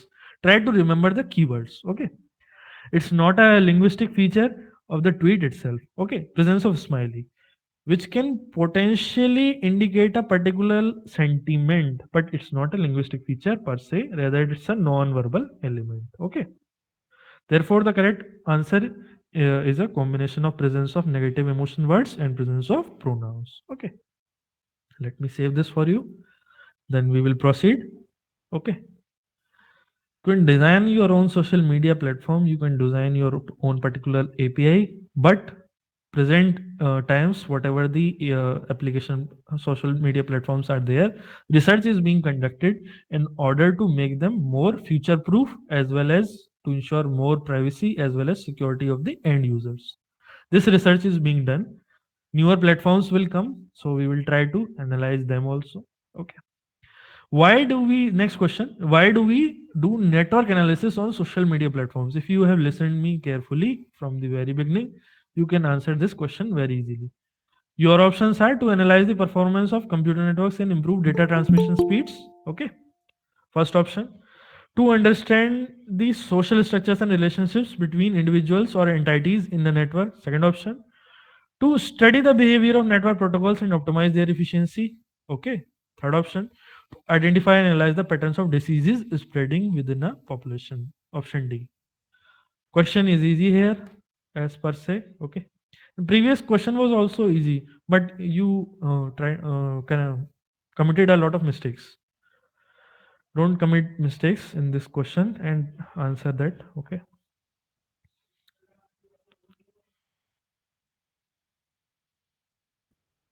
Try to answer this question. Okay. Please try to answer this question. I will give you 1 full minute. Read the options carefully. Try to answer this question. Okay. Yeah.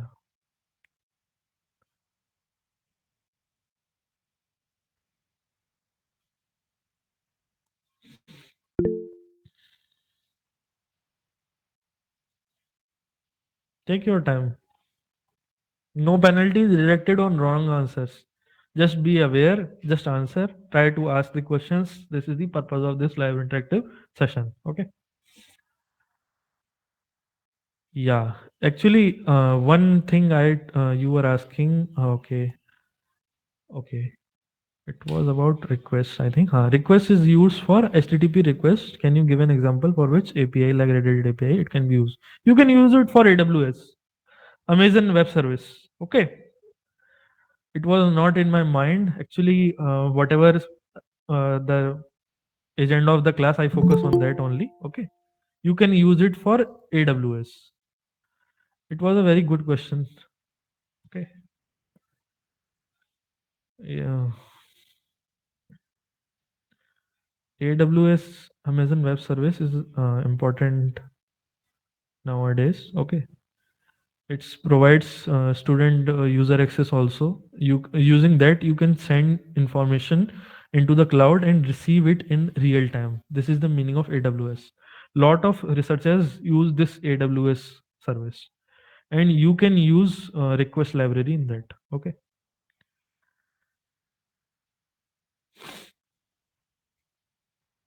It just came to my mind. It was not earlier in my mind. Okay.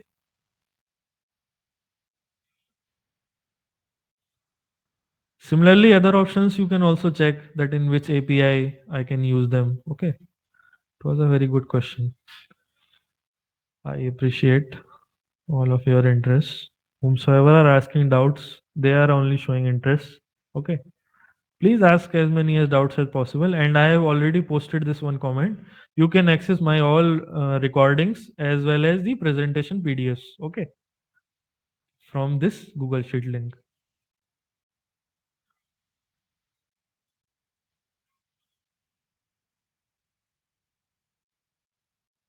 Is it MSQ? No, it's a MCQ. I don't know the meaning of MSQ. Can you please send the link again, sir? Okay, I will do that. There is no issue.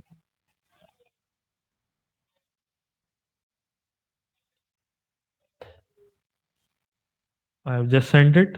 Try to open it. Try to see all the recordings also you can access. What is MSQ? I also don't know. Multiple choice question. Multiple choice question is MCQ. MSQ, please try to elaborate, then I can answer. It's a single choice question. It is not having more than one choice.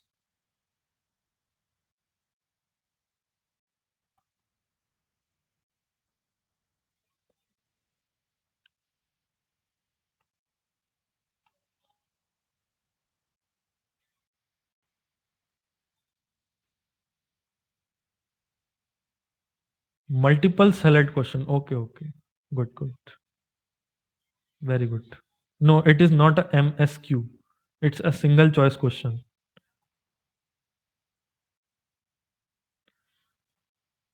Okay.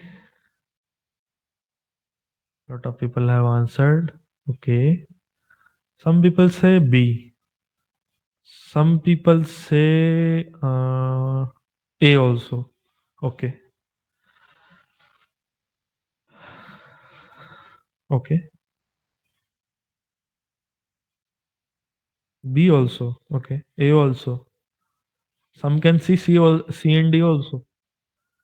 But try to answer. Very few people answer. I don't know. Rest people become lethargic in between. A, C. No, no. It is single choice question only. Try to correct. Select only one option from A or C.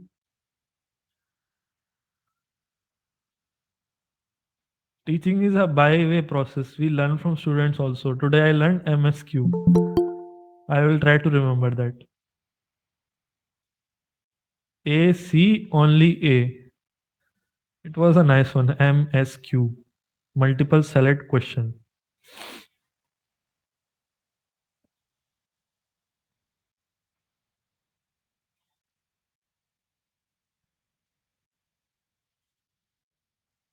Please answer. I am giving you enough time. I am spending approximately 5 minutes just for you to answer. Please try to answer. There is no penalty on a wrong answer also. Hitesh Patel is confused. A, C, only A, no C. Okay. He wants to say A. Good. B, only A. Yes, sir. Okay. Got it.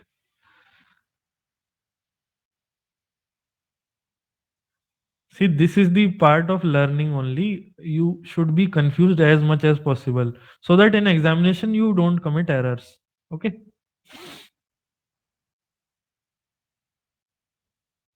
Mm, okay.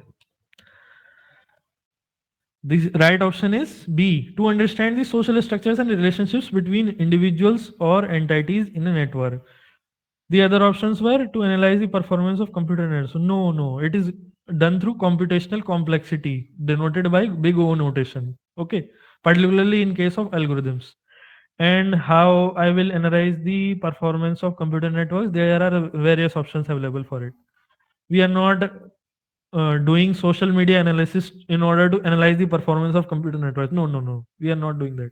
Okay, improve data transmission speeds. No, no, no, you have to particularly change the protocols. Try to understand, like HTTP, I have told you, particularly data transmission speed depends on the type of cables, as well as protocols, as well as the routers. So it's a large thing. We are not doing network analysis on social media platforms to improve our communication speed. Okay, be very sure about it.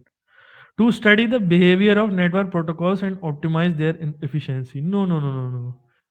For doing that, another methodologies are there. Okay, some tests are there which we have to perform in order to analyze the behavior of network protocols. Okay, and to identify the and analyze the patterns of disease spreading within a population. This is not related to it. Okay, the options we will analyze.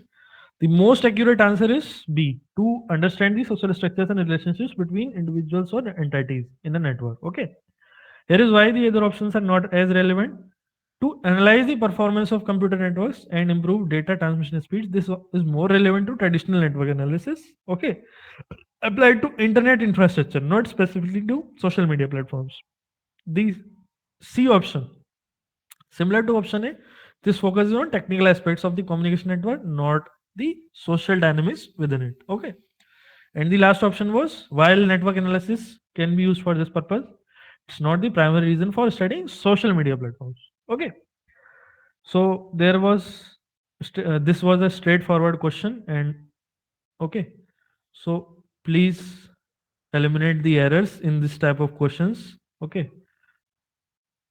If you are committing errors in syntax type of questions, okay, this is fine. But these straightforward questions will only give you marks. Okay. So read the options carefully. That is my first advice, and answer accordingly. Okay. Okay.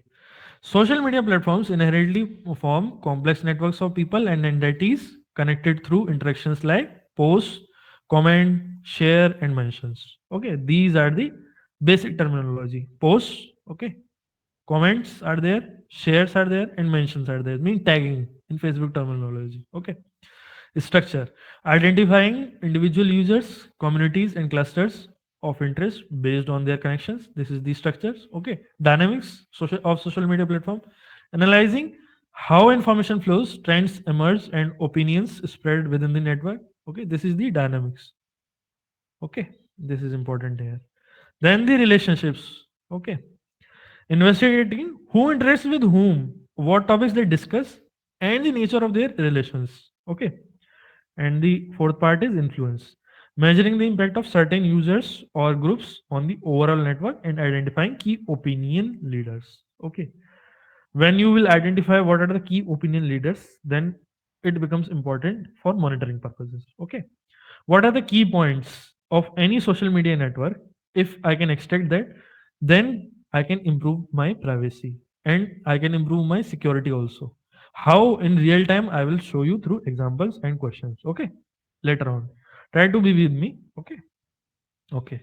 By understanding these aspects, social media researchers, marketers, and even law enforcement can gain valuable insights into public opinion and sentiment related to various topics, marketing strategies and targeting potential customers, identifying fake news or malicious actors, okay, and then understanding social movements and cultural trends. These all the options, okay, these all whatever points I have told you earlier, people used to do through philosophical conversations, but right now we have the potential of online social media usage, so we can do them, okay, and in real time we can analyze what our social structures are and what our society is thinking and how our society is progressing, okay. This is the broader meaning of this particular option, okay. Option B accurately reflects the primary reason for conducting network analysis on social media platforms, which is to understand the social structures and relationships between these networks. Okay. So why particularly we are studying this course and why particularly we are conducting our analysis. These are the four different points. Okay. Try to remember these points. Okay. This is the broader meaning of this course as well as of this analysis. Okay. Let us look at this question. Which of the following is a recent example of misinformation spread on social media platforms? Okay. Part A, tweet claiming that particular brand of COVID-19 vaccine causes severe side effects. Okay. The other option is Facebook post sharing information from a well-known health organization about effectiveness of a vaccination. Okay. Instagram story containing accurate information about a recent political development with credible sources cited. And YouTube video providing a detailed explanation of climate change supported by scientific evidence. Okay. Try to answer this. Please do not commit mistakes in these type of questions. These are straightforward questions where the probability of committing mistakes is high. Almost people get confused, but please don't get confused in these type of straightforward questions. It is very evident. Okay. Yeah. Okay. Many people are answering. I will give you 1 minute. Please, 1 more minute. Try to spend. Try to answer. Okay. An interesting analysis which I have done till yet, 2 lectures I have taken. The number of people who answer particular questions which I put on are same irrespective of the total population which gets joined. Okay. This analysis I have done from my side. Similar type of analysis you can do on social media platforms also. I am giving you approach so that in future you can try to do more research. You can be good researchers. Okay. Okay.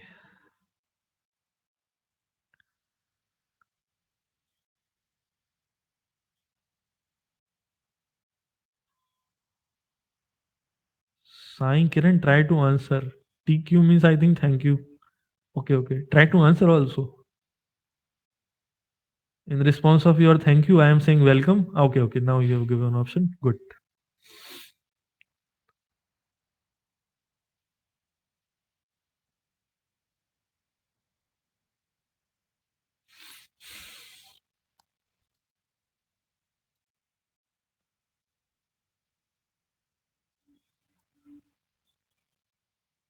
Please answer. Try to answer. Okay. 1 minute is over. Now let us look at the options. Okay. Yeah. Okay. Just a second. Yeah. Okay. Hmm. The correct option is tweet claiming that a particular brand of COVID-19 vaccine causes severe side effects with no evidence to support the claim. Straightforward question. Okay. Information classified as misinformation. Here another keyword. I have given you so many keywords. Please try to list all of them in comment section. Whatever keywords I told you. Okay. Try to remember them. As much as you remember, try to type them in chat section and listen also. Okay. Another keyword today. Information classified as misinformation can quickly become outdated or lose relevance as more information emerges. Moreover, providing specific examples could potentially contribute to the spread of misinformation itself. Instead, we offer a general guideline. I have offered you a general guideline for identifying potential misinformation. Okay, good. Yeah, delimiter, wrapper, metric. Good, very good. Another one you can add misinformation. Okay. First, the thing is verify the source of information. Okay, check the credibility and expertise of individual or organization sharing the information. Are they known for reliable information in this area? Look for affiliations with reputable institutions or evidence or of fact checking. This you have to always do. Okay, fact checking. Then the thing is examine the evidence. Okay, does the information rely on evidence and data? Are sources cited? Okay, can you verify claims independently through trusted sources? This is the thing. Be cautious of emotional appeals. This is important here. If I give you four options and try to ask you that which one is fake information or misinformation, then try to sense this, that any official information right now I am communicating with you, lot many emotions are not involved. I am communicating to you in a formal language. Okay, whomsoever are asking doubts or whatever thing I am teaching, it's a formal communication. Similarly, there would be formal guidance only from reputed companies as well as government as well as the institutions, authentic institutions. They will try to be emotion neutral. Okay, be very cautious about the emotional appeals. Okay, and try to see this, consider bias and agenda. Can you identify any potential bias or agenda behind the information? Okay, always try to remember this. Okay, if there is any particular agenda being said here. Okay, being a critical consumer of information. Okay, we right now all of us fall in this category, critical consumer of information. Okay, try to, if any theoretical question comes, okay, or anybody asks you after this course, or you appear in the examination of this course, try to use some technical terms like this, critical consumer of information. All of us fall in this category. Okay, remember, being a critical consumer of information is crucial in the age of online platforms. Okay, always verify information before sharing it further and report potential misinformation to the platform for review. Okay, this is the thing here. Okay, very straightforward question. The questions after this may be somewhat tricky for you. Okay, or they can be straightforward. Go through the lectures. Week wise lectures are being communicated with you. Okay, try to go through the lectures. Okay, then these sessions would be more useful for you guys. Okay, now try to answer this question. Given a MongoDB collection named employees with the following document structure, and the structure is given to you, what MongoDB query you use to retrieve all employees with a salary greater than or equal to 60,000? Okay, this is the question here. Okay, I am giving you a particular structure. Okay, SQL structure or any type of structure. It's a structure. Okay, it can be in JSON format, in whatever format I have already told you in first question. Okay, but what the thing is, I am trying to ask you a query. Okay, a particular query I am trying to ask you. Okay, which gives me the salary of the retrieve me all employees who are having a salary greater than or equal to 60,000. Straightforward question. Okay, can be tricky also. Okay, but if you try to see the options, it's very straightforward. Okay,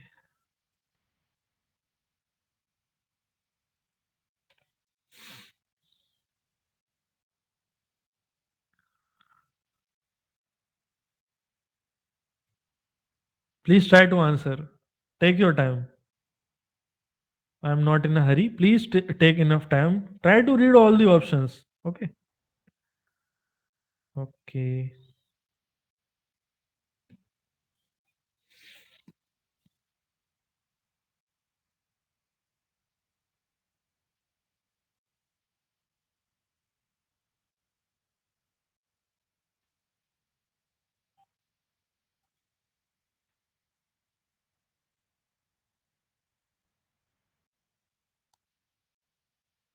Okay.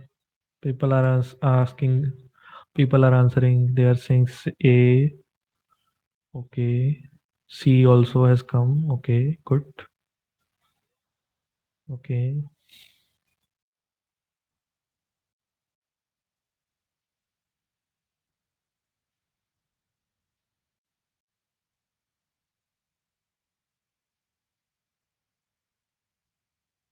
A. A. Okay. People are saying A. Okay.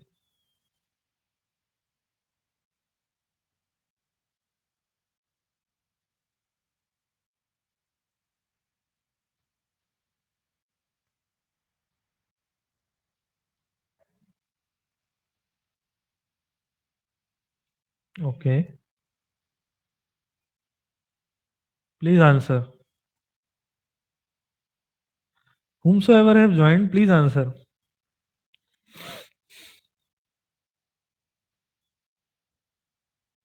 Don't feel lazy. Don't get afraid. I cannot catch you.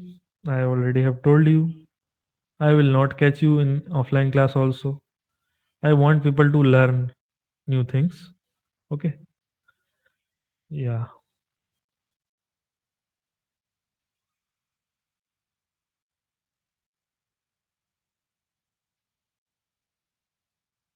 When will class complete, sir? When your doubts would be cleared. Okay. Then class will be complete. Okay. This is the thing here. Till that point of time, your all doubts are not cleared. I will be here. Okay.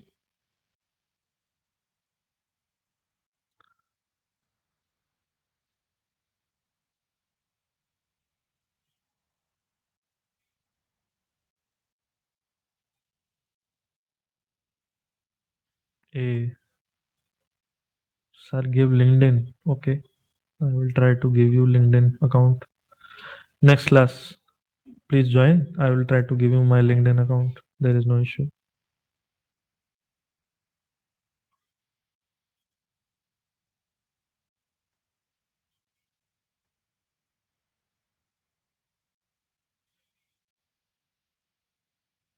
Please try to answer.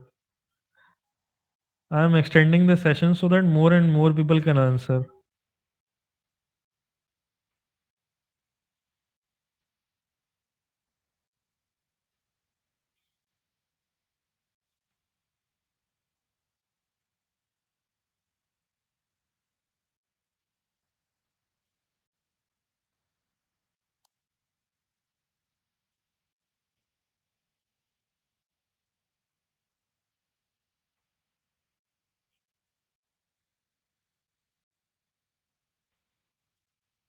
Please answer.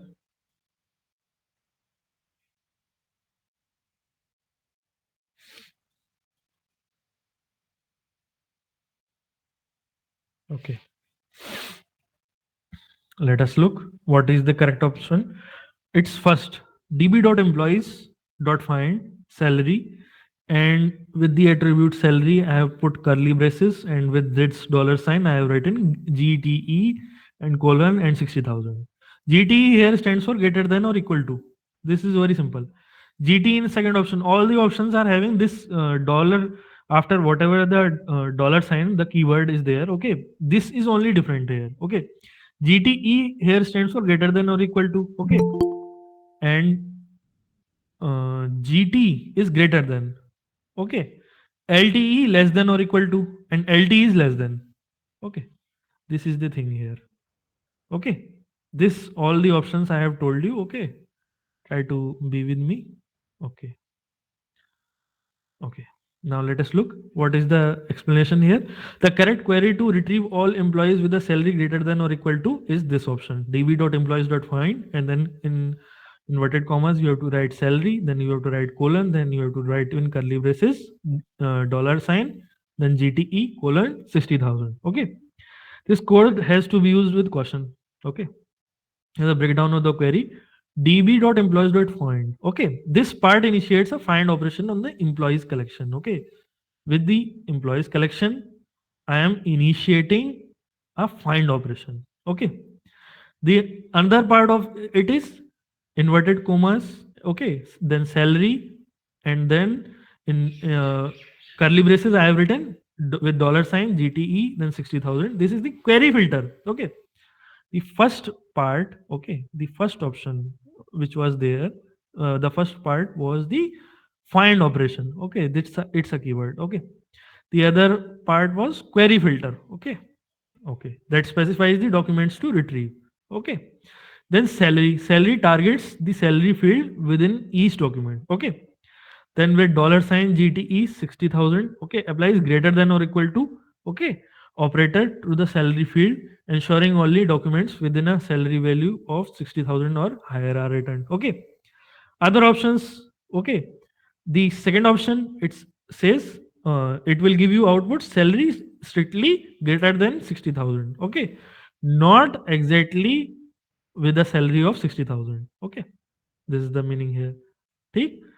This the another option, this would retrieve employees with a salary less than or equal to 60,000. LTE is there. Okay, and the another one option, LT, this would only return employees with the salary strictly less than 60,000.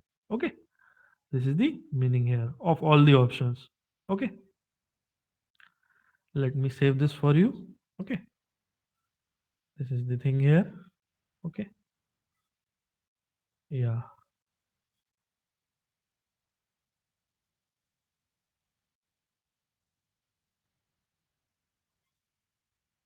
Okay, now next question, also related with the SQL query. Okay, which we have already discussed at the beginning of our lecture. What is SQL query? Okay, you are developing a social media platform and you have a database table posts to store user posts. The post table schema means, what is a schema? It's a particular uh, arrangement of the data, particular scheme. It comes from it is plural of scheme. Okay, means particular attributes or particular syntaxes. Okay, is given below. Okay, this just read it out.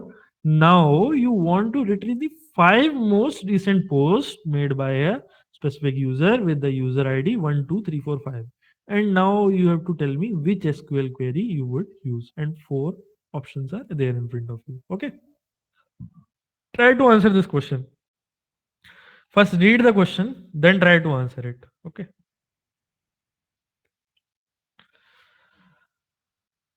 okay,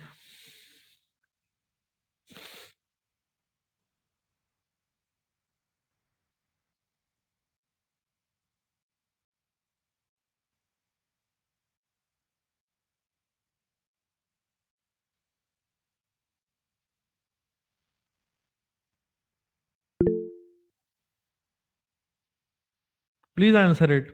Take some time. It's a lengthy question, tricky also. Okay.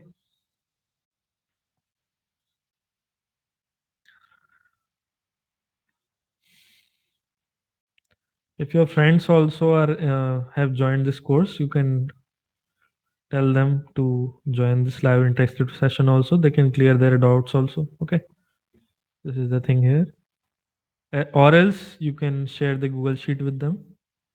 But the benefit of live session is that you can clear your doubts. This is the benefit here. Okay,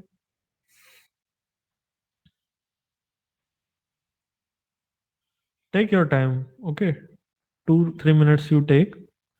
Try to read the question. It's a tricky question. It is having a lot of things. Okay.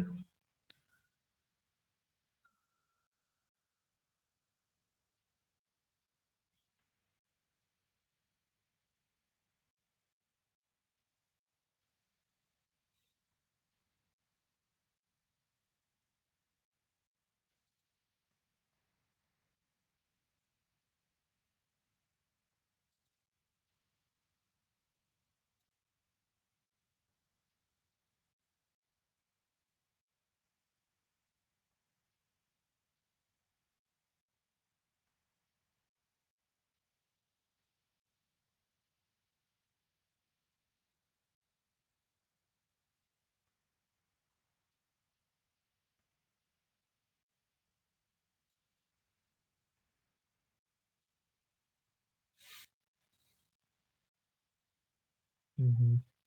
A lot of people are saying A. Okay, can be the correct option.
Out of all the options, now we have a new option which is B.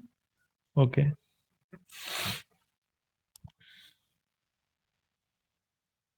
okay. Now let us look at what would be the correct option. The option would be A.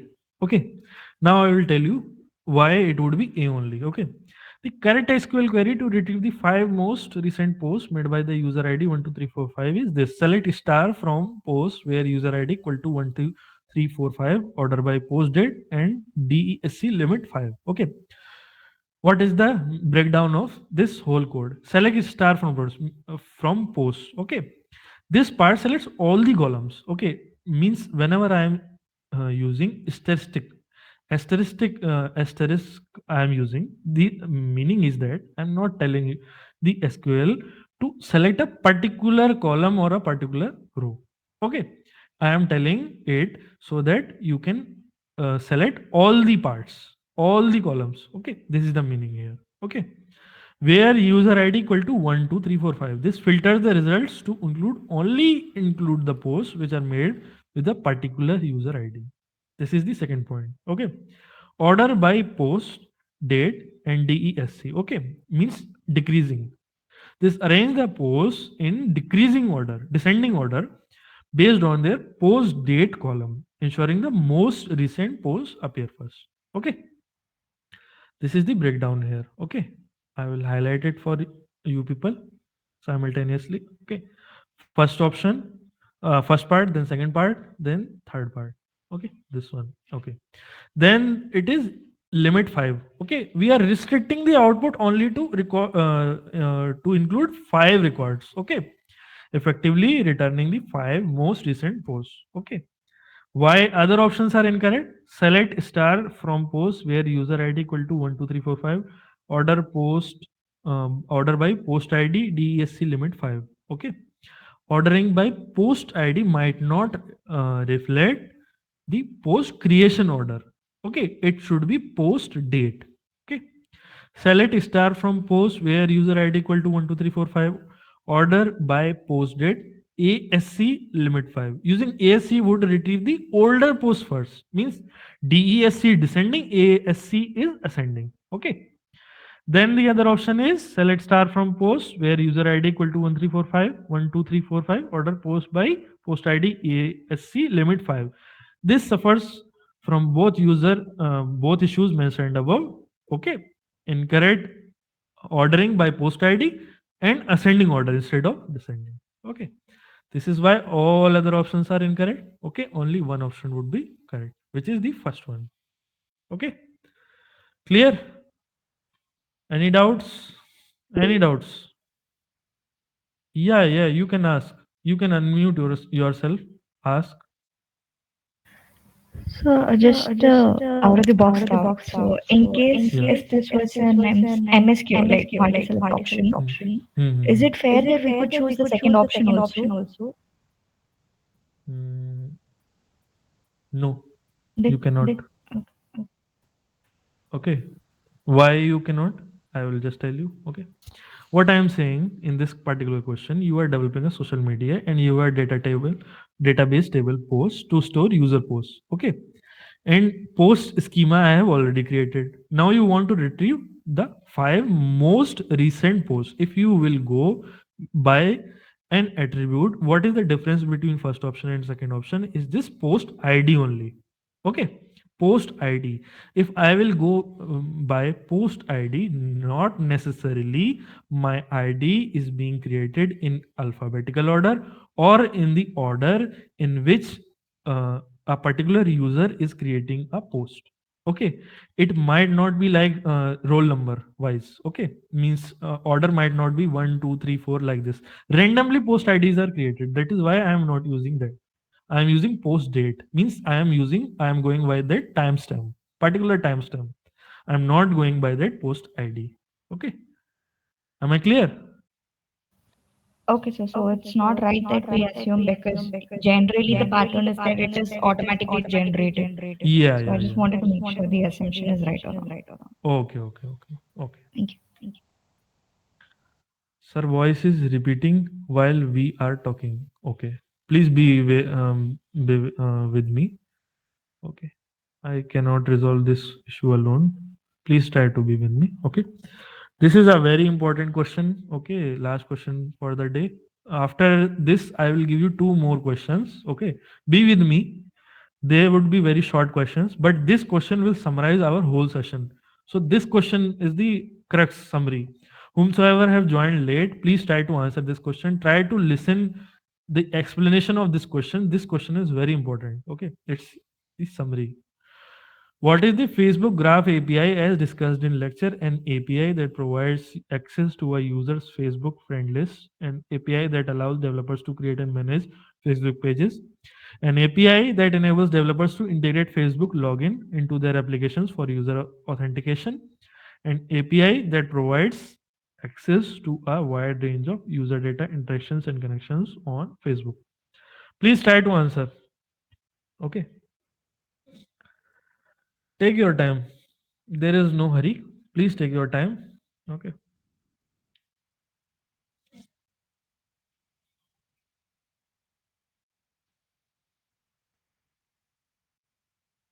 Yeah.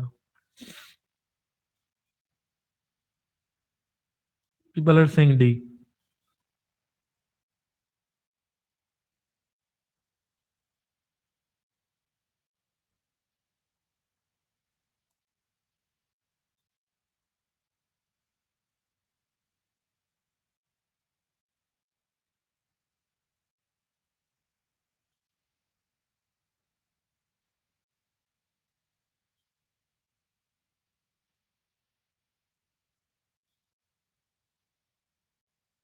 Please try to answer.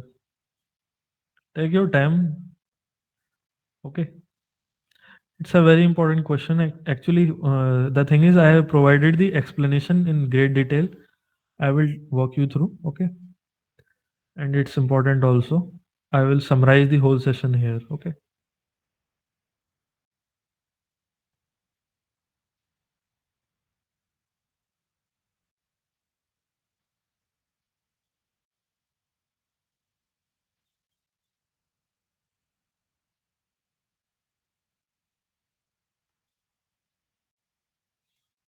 Okay. Okay. Now let us look. Okay, the as most of you are saying, the option is D. It's in fact D, an API that provides access to a wide range of user data, interactions, and connections on Facebook. Okay, let us look at the explanation. Okay, the correct answer is D, an API that provides access to a wide range of user data, interactions, and connections on Facebook. What is the detailed explanation says? Okay, core functionality. Okay, it serves as a what the Facebook Graph API is doing. The first sub point is core functionality. It serves as a gateway for developers to interact with Facebook's vast social graph, enabling them to access and manipulate various types of data on the platform. This is the meaning here. Okay. Somebody was asking me in the beginning, what is API and what is function? Now I am telling you it in great detail. Okay. It serves a gateway for developers to interact with Facebook's vast social graph and enabling them to access and manipulate various types of data on the platform. This is the meaning of a particular API. Here we are talking about Facebook Graph API, And for every other API, the answer would be same. Okay. The other subpoint is data access. It allows developers to retrieve information about users, posts, photo, video, event, group, page, link, like, share, and more. Okay.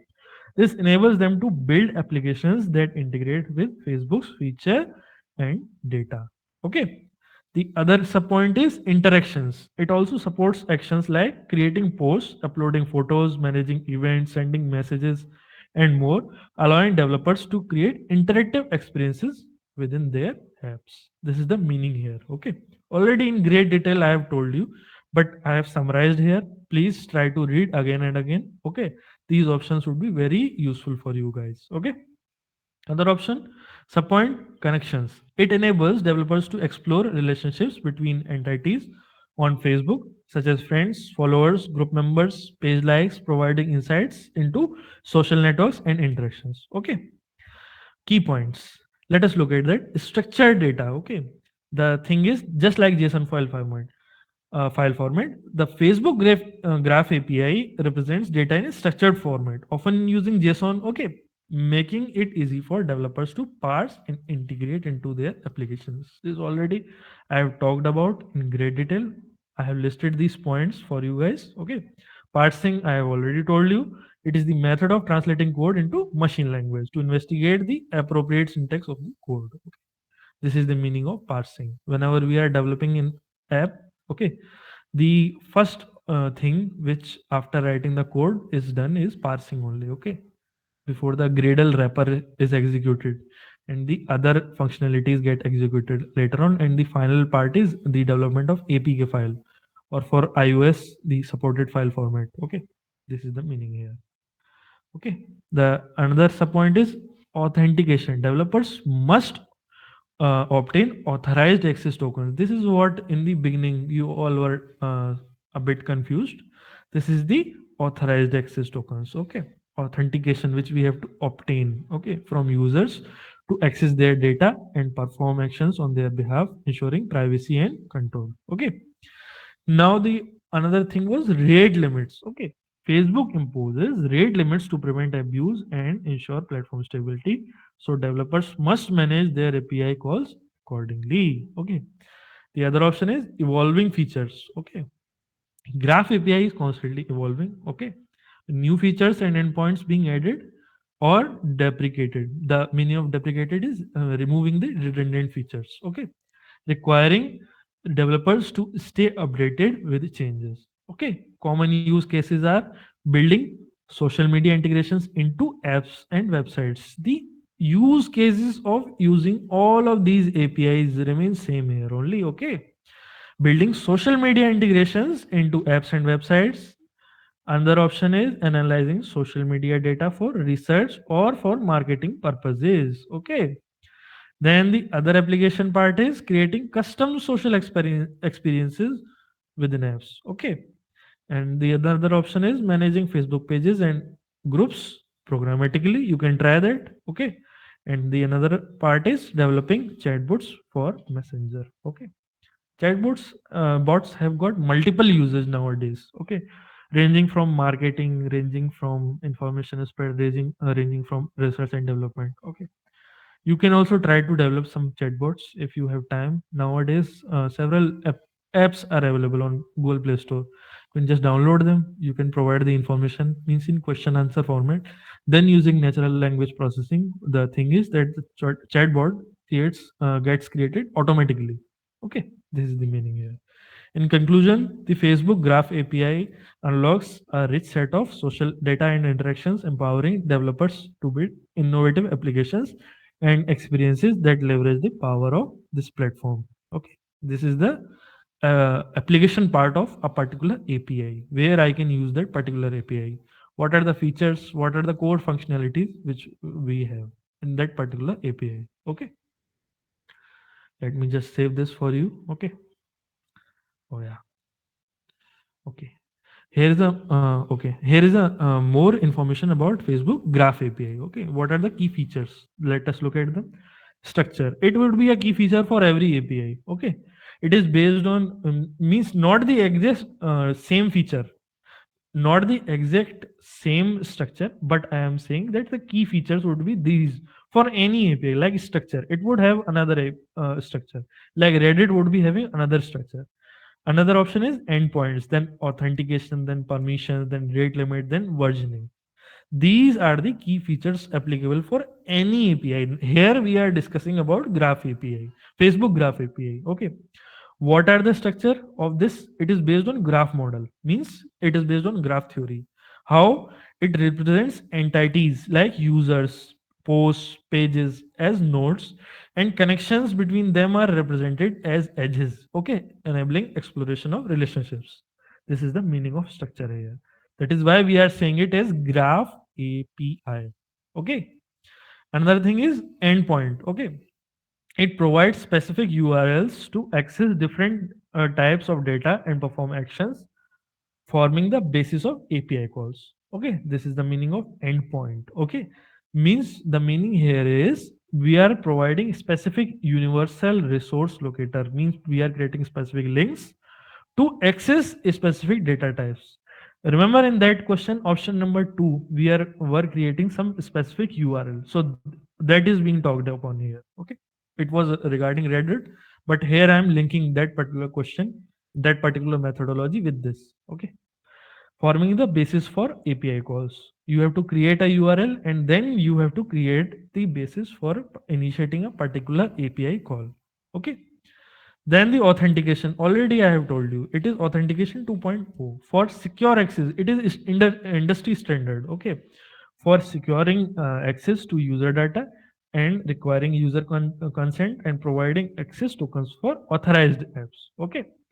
Then what are the permissions? Okay, apps request specific permissions to access different data types, giving users control over what information is shared. Okay.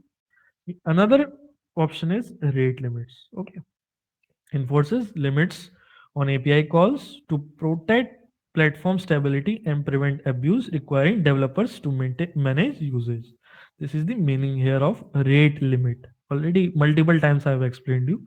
Here I have provided you definition. Go through it once again. Okay. If you have any doubts, you can ask me. Okay, then the versioning. What is meant by versioning? Introduces new versions with changes and depreciations, necessitating awareness of updates and migration for compatibility. This is the meaning here. Okay. More information about Graph API. Next slide. Okay. I have given you few of the attributes in the next slide, which we often use while using this particular API.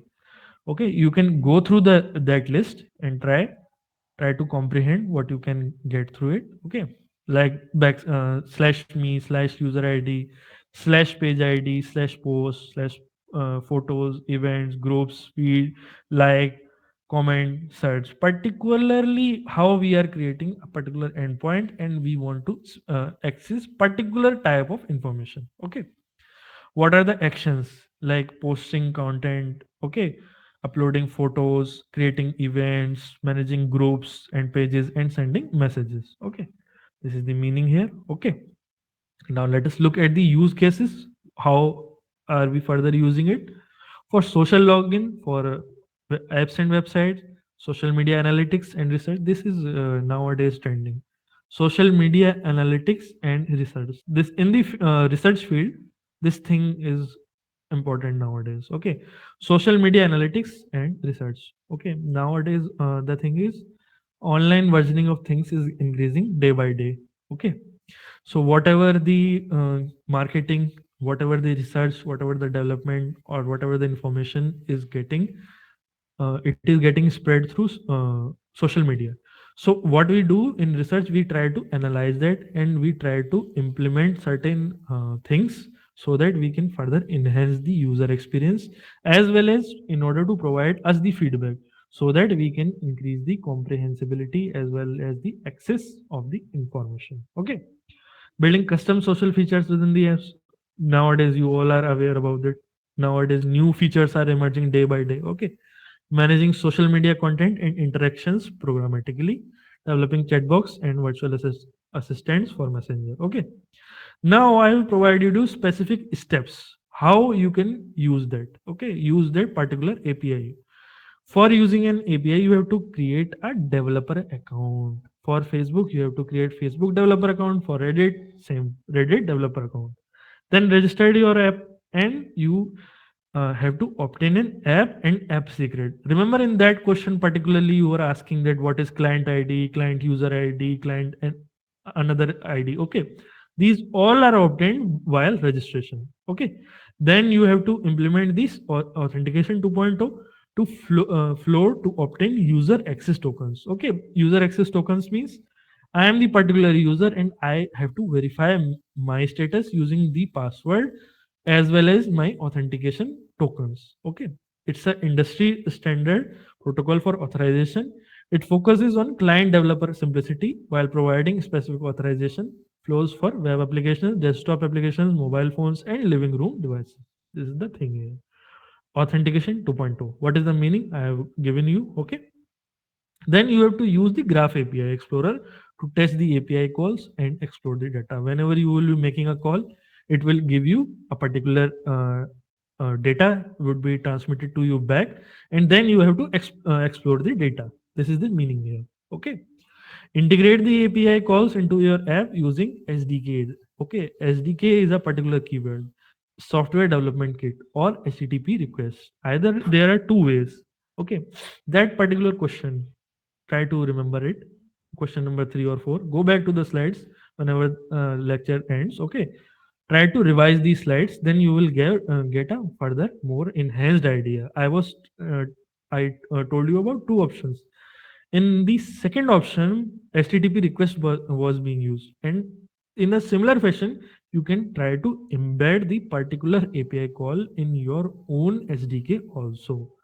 Try to customize your own app using that particular SDK. Okay, what are the Facebook guidelines? We have to adhere to them. Okay, regarding the data usage and user privacy protection, and we have to stay updated with the API changes and what are the depreciations. Okay, in order why we have to do that, because the bugs which are being identified on a daily basis, they are being sought to. Okay, they are being sorted, and on a daily basis the things are getting implemented. Okay, that is why we always have to use the latest version of the softwares. Okay, and another thing is manage API calls efficiently to avoid rate limits. That is what I have told you in the very beginning, that the number of calls are limited for your own personal, for the benefit of the all the users, as well as for the benefit of the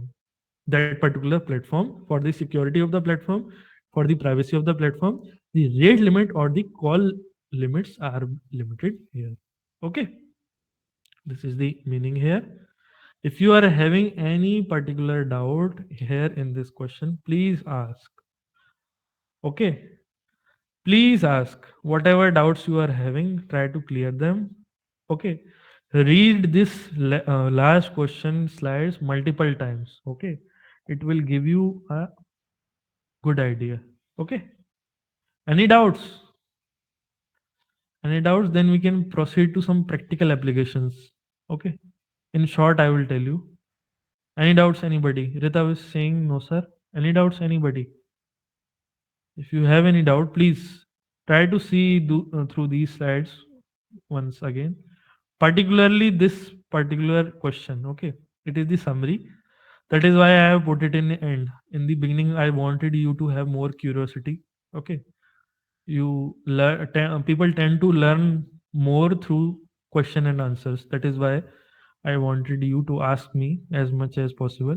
Okay, I encourage you all. Okay, any doubts?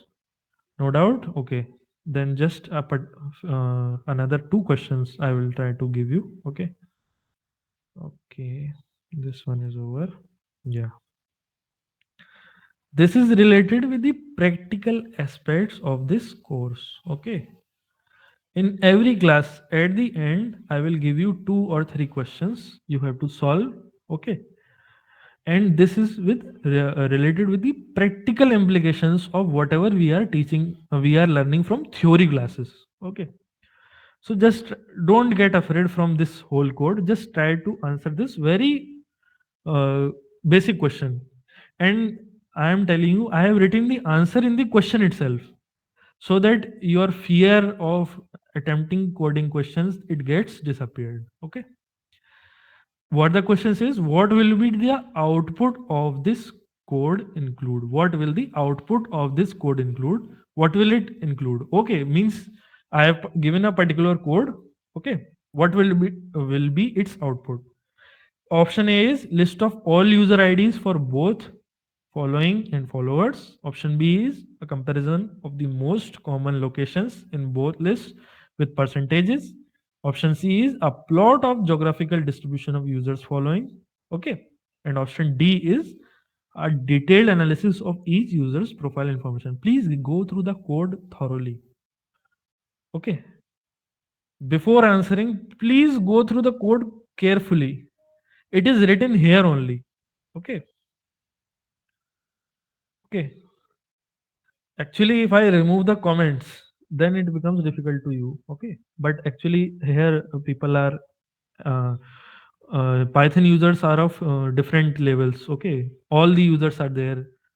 Pro users might be there. Okay. Beginners would be there. Mediocres would be there. So for all understanding for all of them, I have given these comments. Okay. Try to read this question very carefully. Okay. Try to read what the code I have written for you. Okay, this is the practical implication. Okay,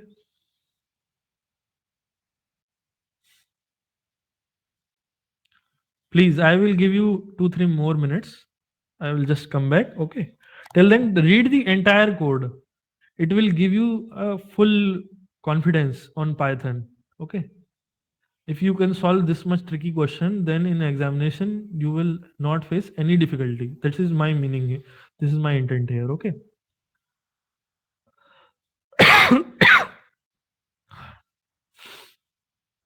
In after every class, okay, 2 3 questions we will try to solve, so that you can get more acquainted with the Python. Even if you are basic, try to go through at basic level, try to go through the code. Okay, try to answer this question. Okay, meaning here is that you practice as much as possible, so that in examination you don't get feared by any question. Okay, C option is dominating. B option is also come into the picture. Okay. If I remove the comments, then the question will become tricky. But for all the questions, I have provided you comments, so that at least your fear gets dissolved. Okay. And later on in revising also it will help. Okay. I'll just be back. It is very first question of yours. Okay. Please go through the code. Answering itself is good, but go through code multiple times. Okay.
Yeah.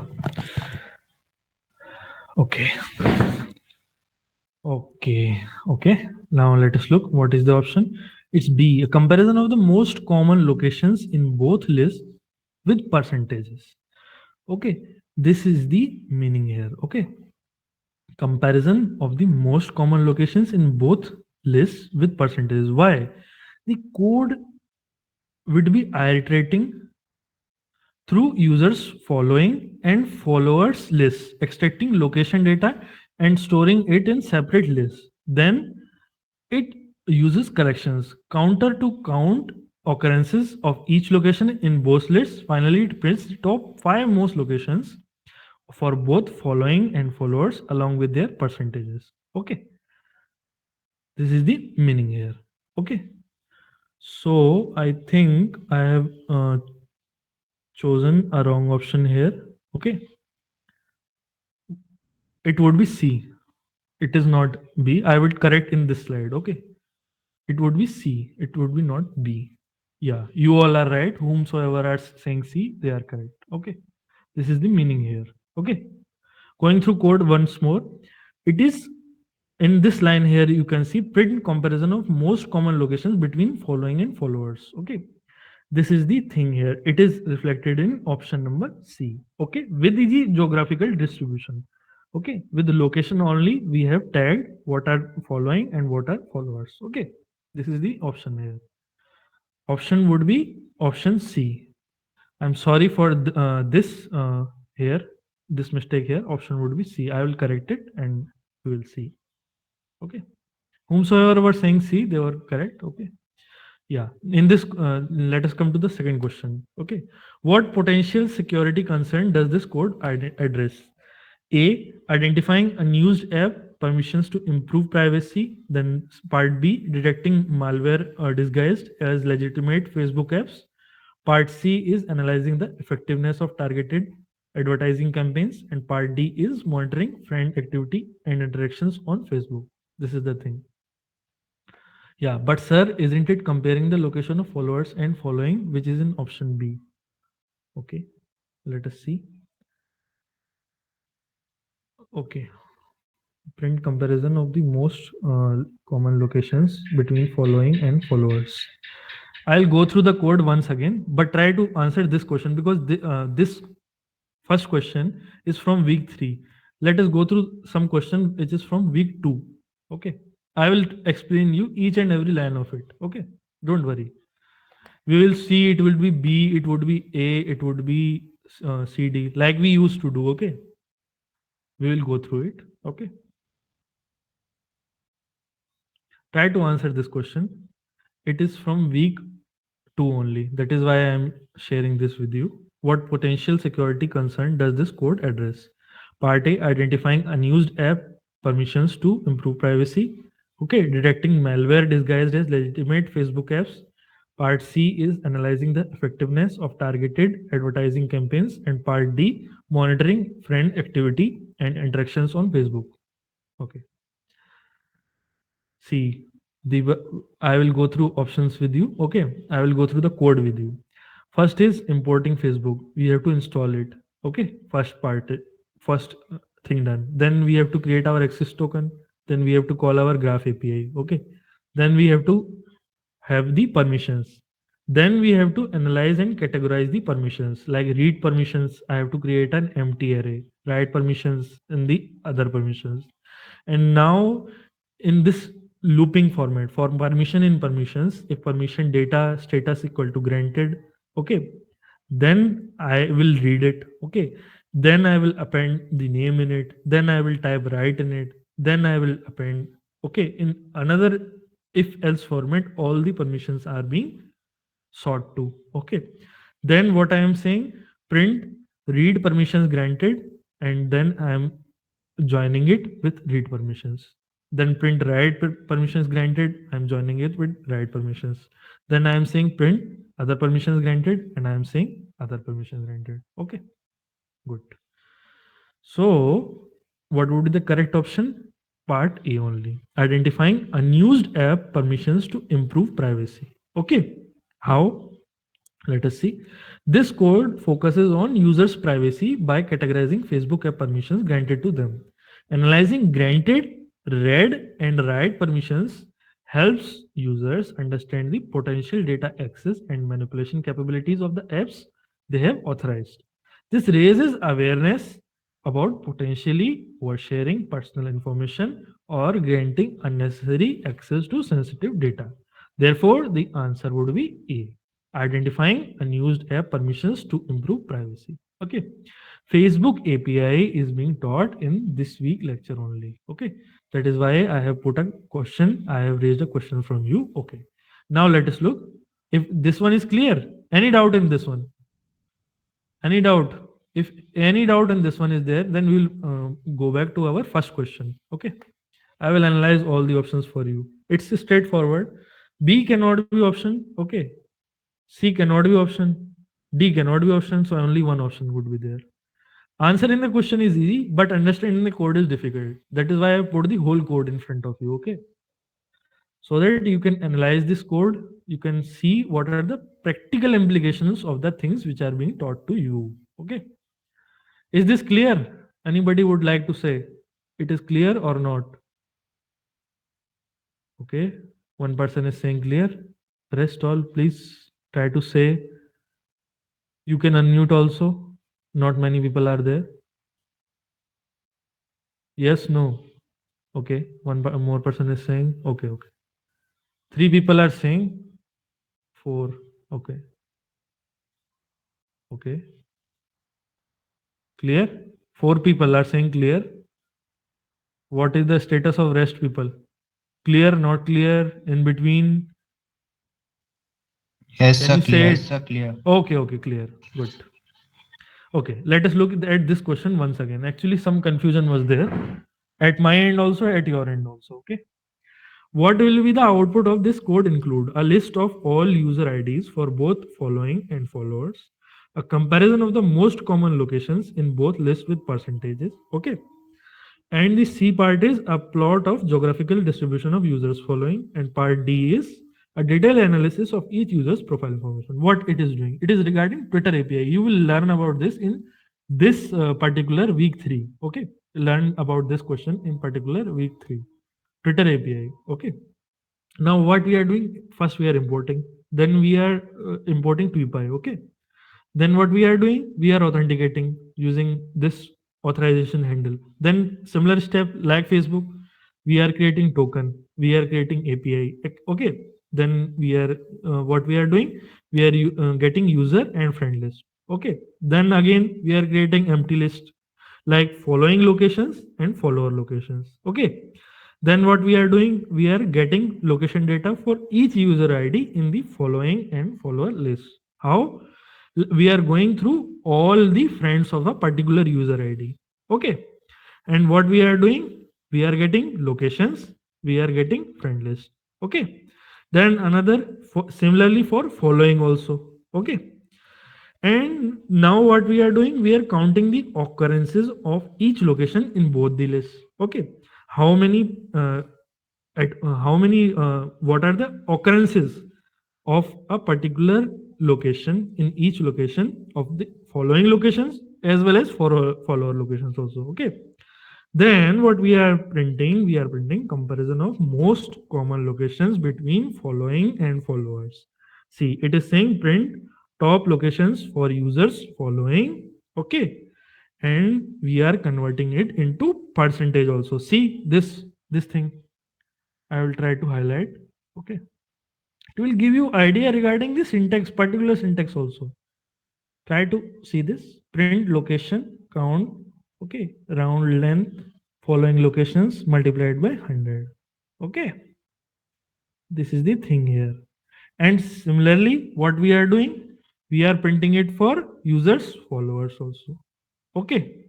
So actually hurriedly I have not gone through the code. That is why I also got confused. But the thing is, whenever this type of question emerges, try to go through the code line by line. Earlier there was some confusion in between option B and C. See, D cannot be the option. Okay. A cannot be the option. Either it can be B, either it can be C. Okay, a plot of geographical distribution of users following, or a comparison of most common location in both lists with percentage. Actually, whenever we go through things na hurriedly, like I came back from some call by attending call. So in a go through, in a first glance, I said that option can be B, option can be C, but now it is for very sure that option would be B. Okay, line by line you try to see the whole code, not just like that I committed a mistake, I was saying it to be C. No, it cannot be C, it will be 110% B only. Okay, we are going through the code just line by line, not like me that I just came and tried to give my version. Okay, similar type of things, whenever a coding question comes, please try to be very sure. Okay, mistake happens when we are not careful only. Okay, so the thing is that go through the code line by line. It is self-explanatory, even though the comments are not provided. But even though you can tell what the thing is, what the thing is being printed here. Okay. Suppose I remove all the both the comments. Means after hash also I have provided a comment and print also. It is giving you some hint. Suppose I remove both of them. Okay. First line also, second line also, still you would be in a position that something related to location of the followers is being printed, and it is in percentage because we are multiplying it by 100.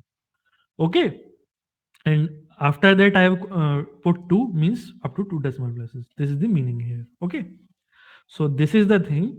Even though even though okay, someone wants to join the call. Okay, I will admit it. Yeah. Even though I would remove all the comments, still you would be in a position to answer it. But what the thing is here, please try to go through these type of questions more and more. Okay. Try to go through the syntaxes more and more, and try not to be in a hurry. Okay. If I analyze, okay, in this particular question, about the second question, a lot of people are confident, but in this particular question, you are confused between B and C. Okay. And hurriedly in one go only, I also said it C, but the correct option would be B. Okay. Yeah. And the person, yeah, Asad was saying, but isn't it comparing the location of followers and following, which is in option B? Yeah, 110%. Okay, let us look through the explanation once more. The code iterates through users following and follower lists, extracting location data and storing it in separate lists. Then it uses collections. Okay, counter to count occurrences of each location in both lists. Finally, it prints the top 5 most common locations for both following and followers along with their percentage. Okay, therefore the answer would be B. Okay, any doubt? Now in both the questions I will show you first question once. Any doubt in this question, please? Answer would be B. Okay, I just came back in a hurry, sorry for that. That is why hurriedly I said. Okay, I was going through a call, that is why it gave me some confusion, sorry for that. Okay, option would be B for this option. Okay, any doubt in this? Is this one clear? If this type of code, long code, is clear to you, then your journey in this course would be very smooth. Okay, please try to go through them. Is this clear? Is this clear? Any response? Yes, no, not clear. Okay, for one person it is clear, for other people not clear, then I will repeat as many times as you want. I will repeat each and every line I can tell you. Okay, I am assuming it is clear now. Option would be B. Why it would be B? Already I have told you. Okay. What the thing is being done here. Okay. Yeah. And sorry for the confusion. Actually, I was in a hurry due to a call. Now I'm not in a hurry. Okay. Second option. Okay. Second question. What potential security concern does this code address? Okay. Identifying unused app permissions to improve privacy. Okay. Second cannot be the option. Third cannot be the option. Fourth cannot be option. First option is there only. Okay. Is this clear? Very simple thing. Very simple thing. Here I am telling you how you can use this whole API thing. Okay. Is this question clear? Or you want me to repeat? If you want me to repeat, you can tell me. I will go through it once more. Okay. These type of questions, if they are clear to you, then 110% you can attempt all the questions whichever appear in the examination related to coding. Okay. For your Python practice only, I have included these questions. The thing is that I know the session is deemed to be of 2 hours, but repeatedly I ask you for doubts. That is why it takes sometimes somewhat longer. That is the thing. Actually, I want that each and every one of you should be clear. You should clear all your doubts. The flow here should be you go through the week lectures, whatever doubts you are having, you can ask me. And after this, going through these questions, particularly from these questions, if you are having any doubt, you can ask me. Okay, I'll try my level best. That is why it takes somewhat more time, and I give you more questions also. That is why it takes time. Repeatedly asking people, okay, answering all your questions. Okay, any doubt in this question? Please. Yes, sir, no, sir. Anything would work. But silence kills me. Please try to understand. Any doubt? No doubt. Am I audible? No energy left? Anything?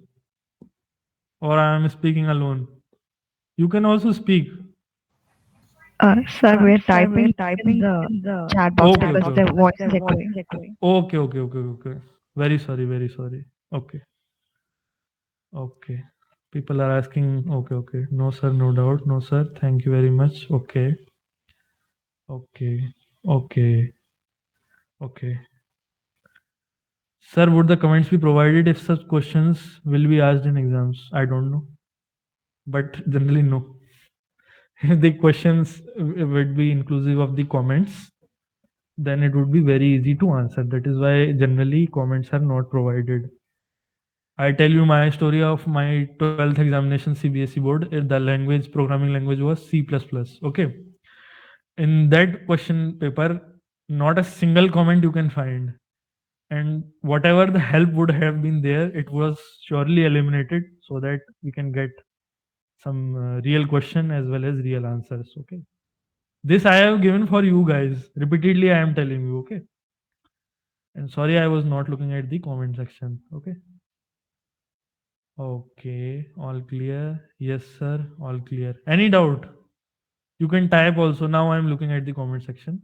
Please, any doubt in the whole session?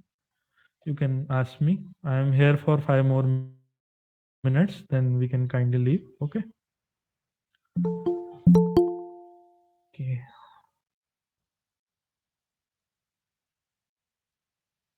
Any suggestions from you guys? I will try to implement them.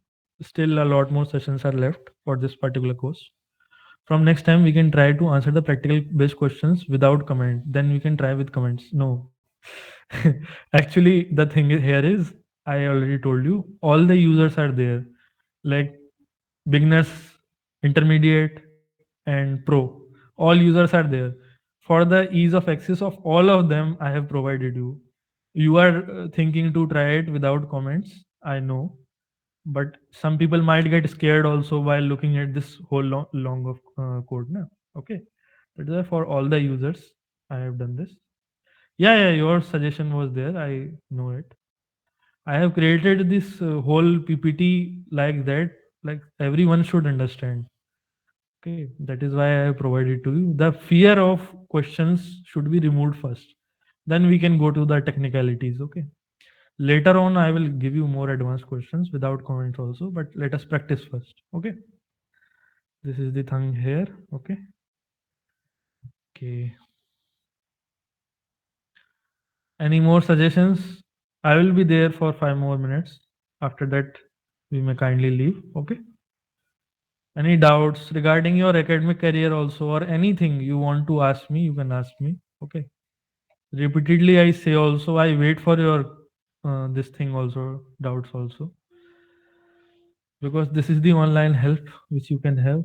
Rest you have to sell yourselves only. Okay, try to use these things. Try to excel in life also with this knowledge. Okay, whichever you are having.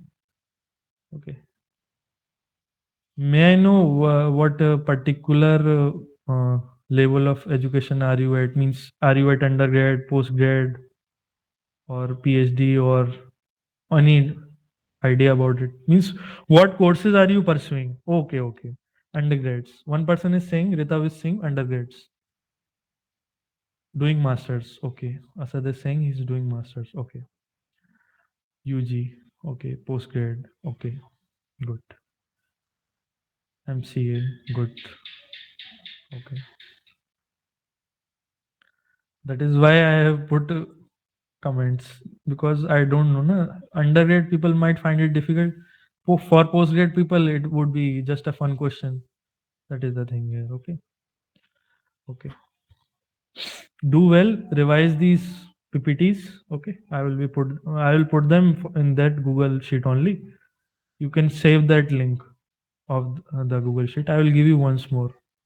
Okay, this link I am talking about. Okay,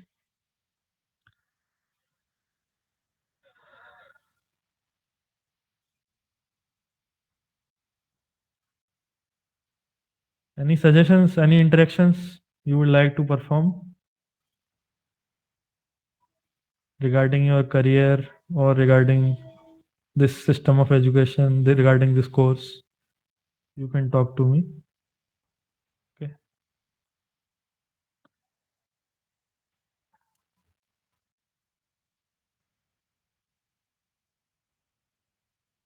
any feedback also, if you want, you can give me.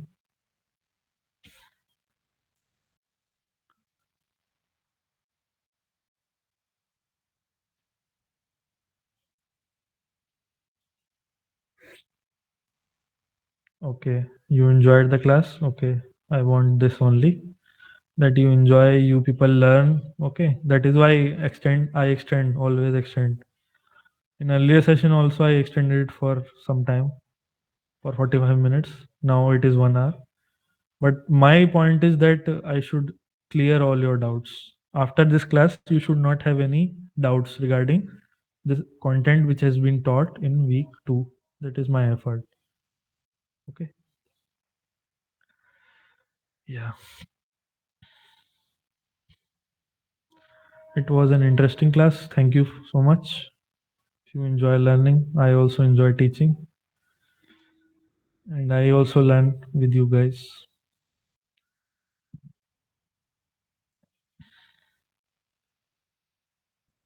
Okay, thank you. Informative and interesting session. Thank you so much. If you are not having any doubt, you may kindly leave. Okay, thank you so much for joining the session. On the same time, join it next week also. Okay.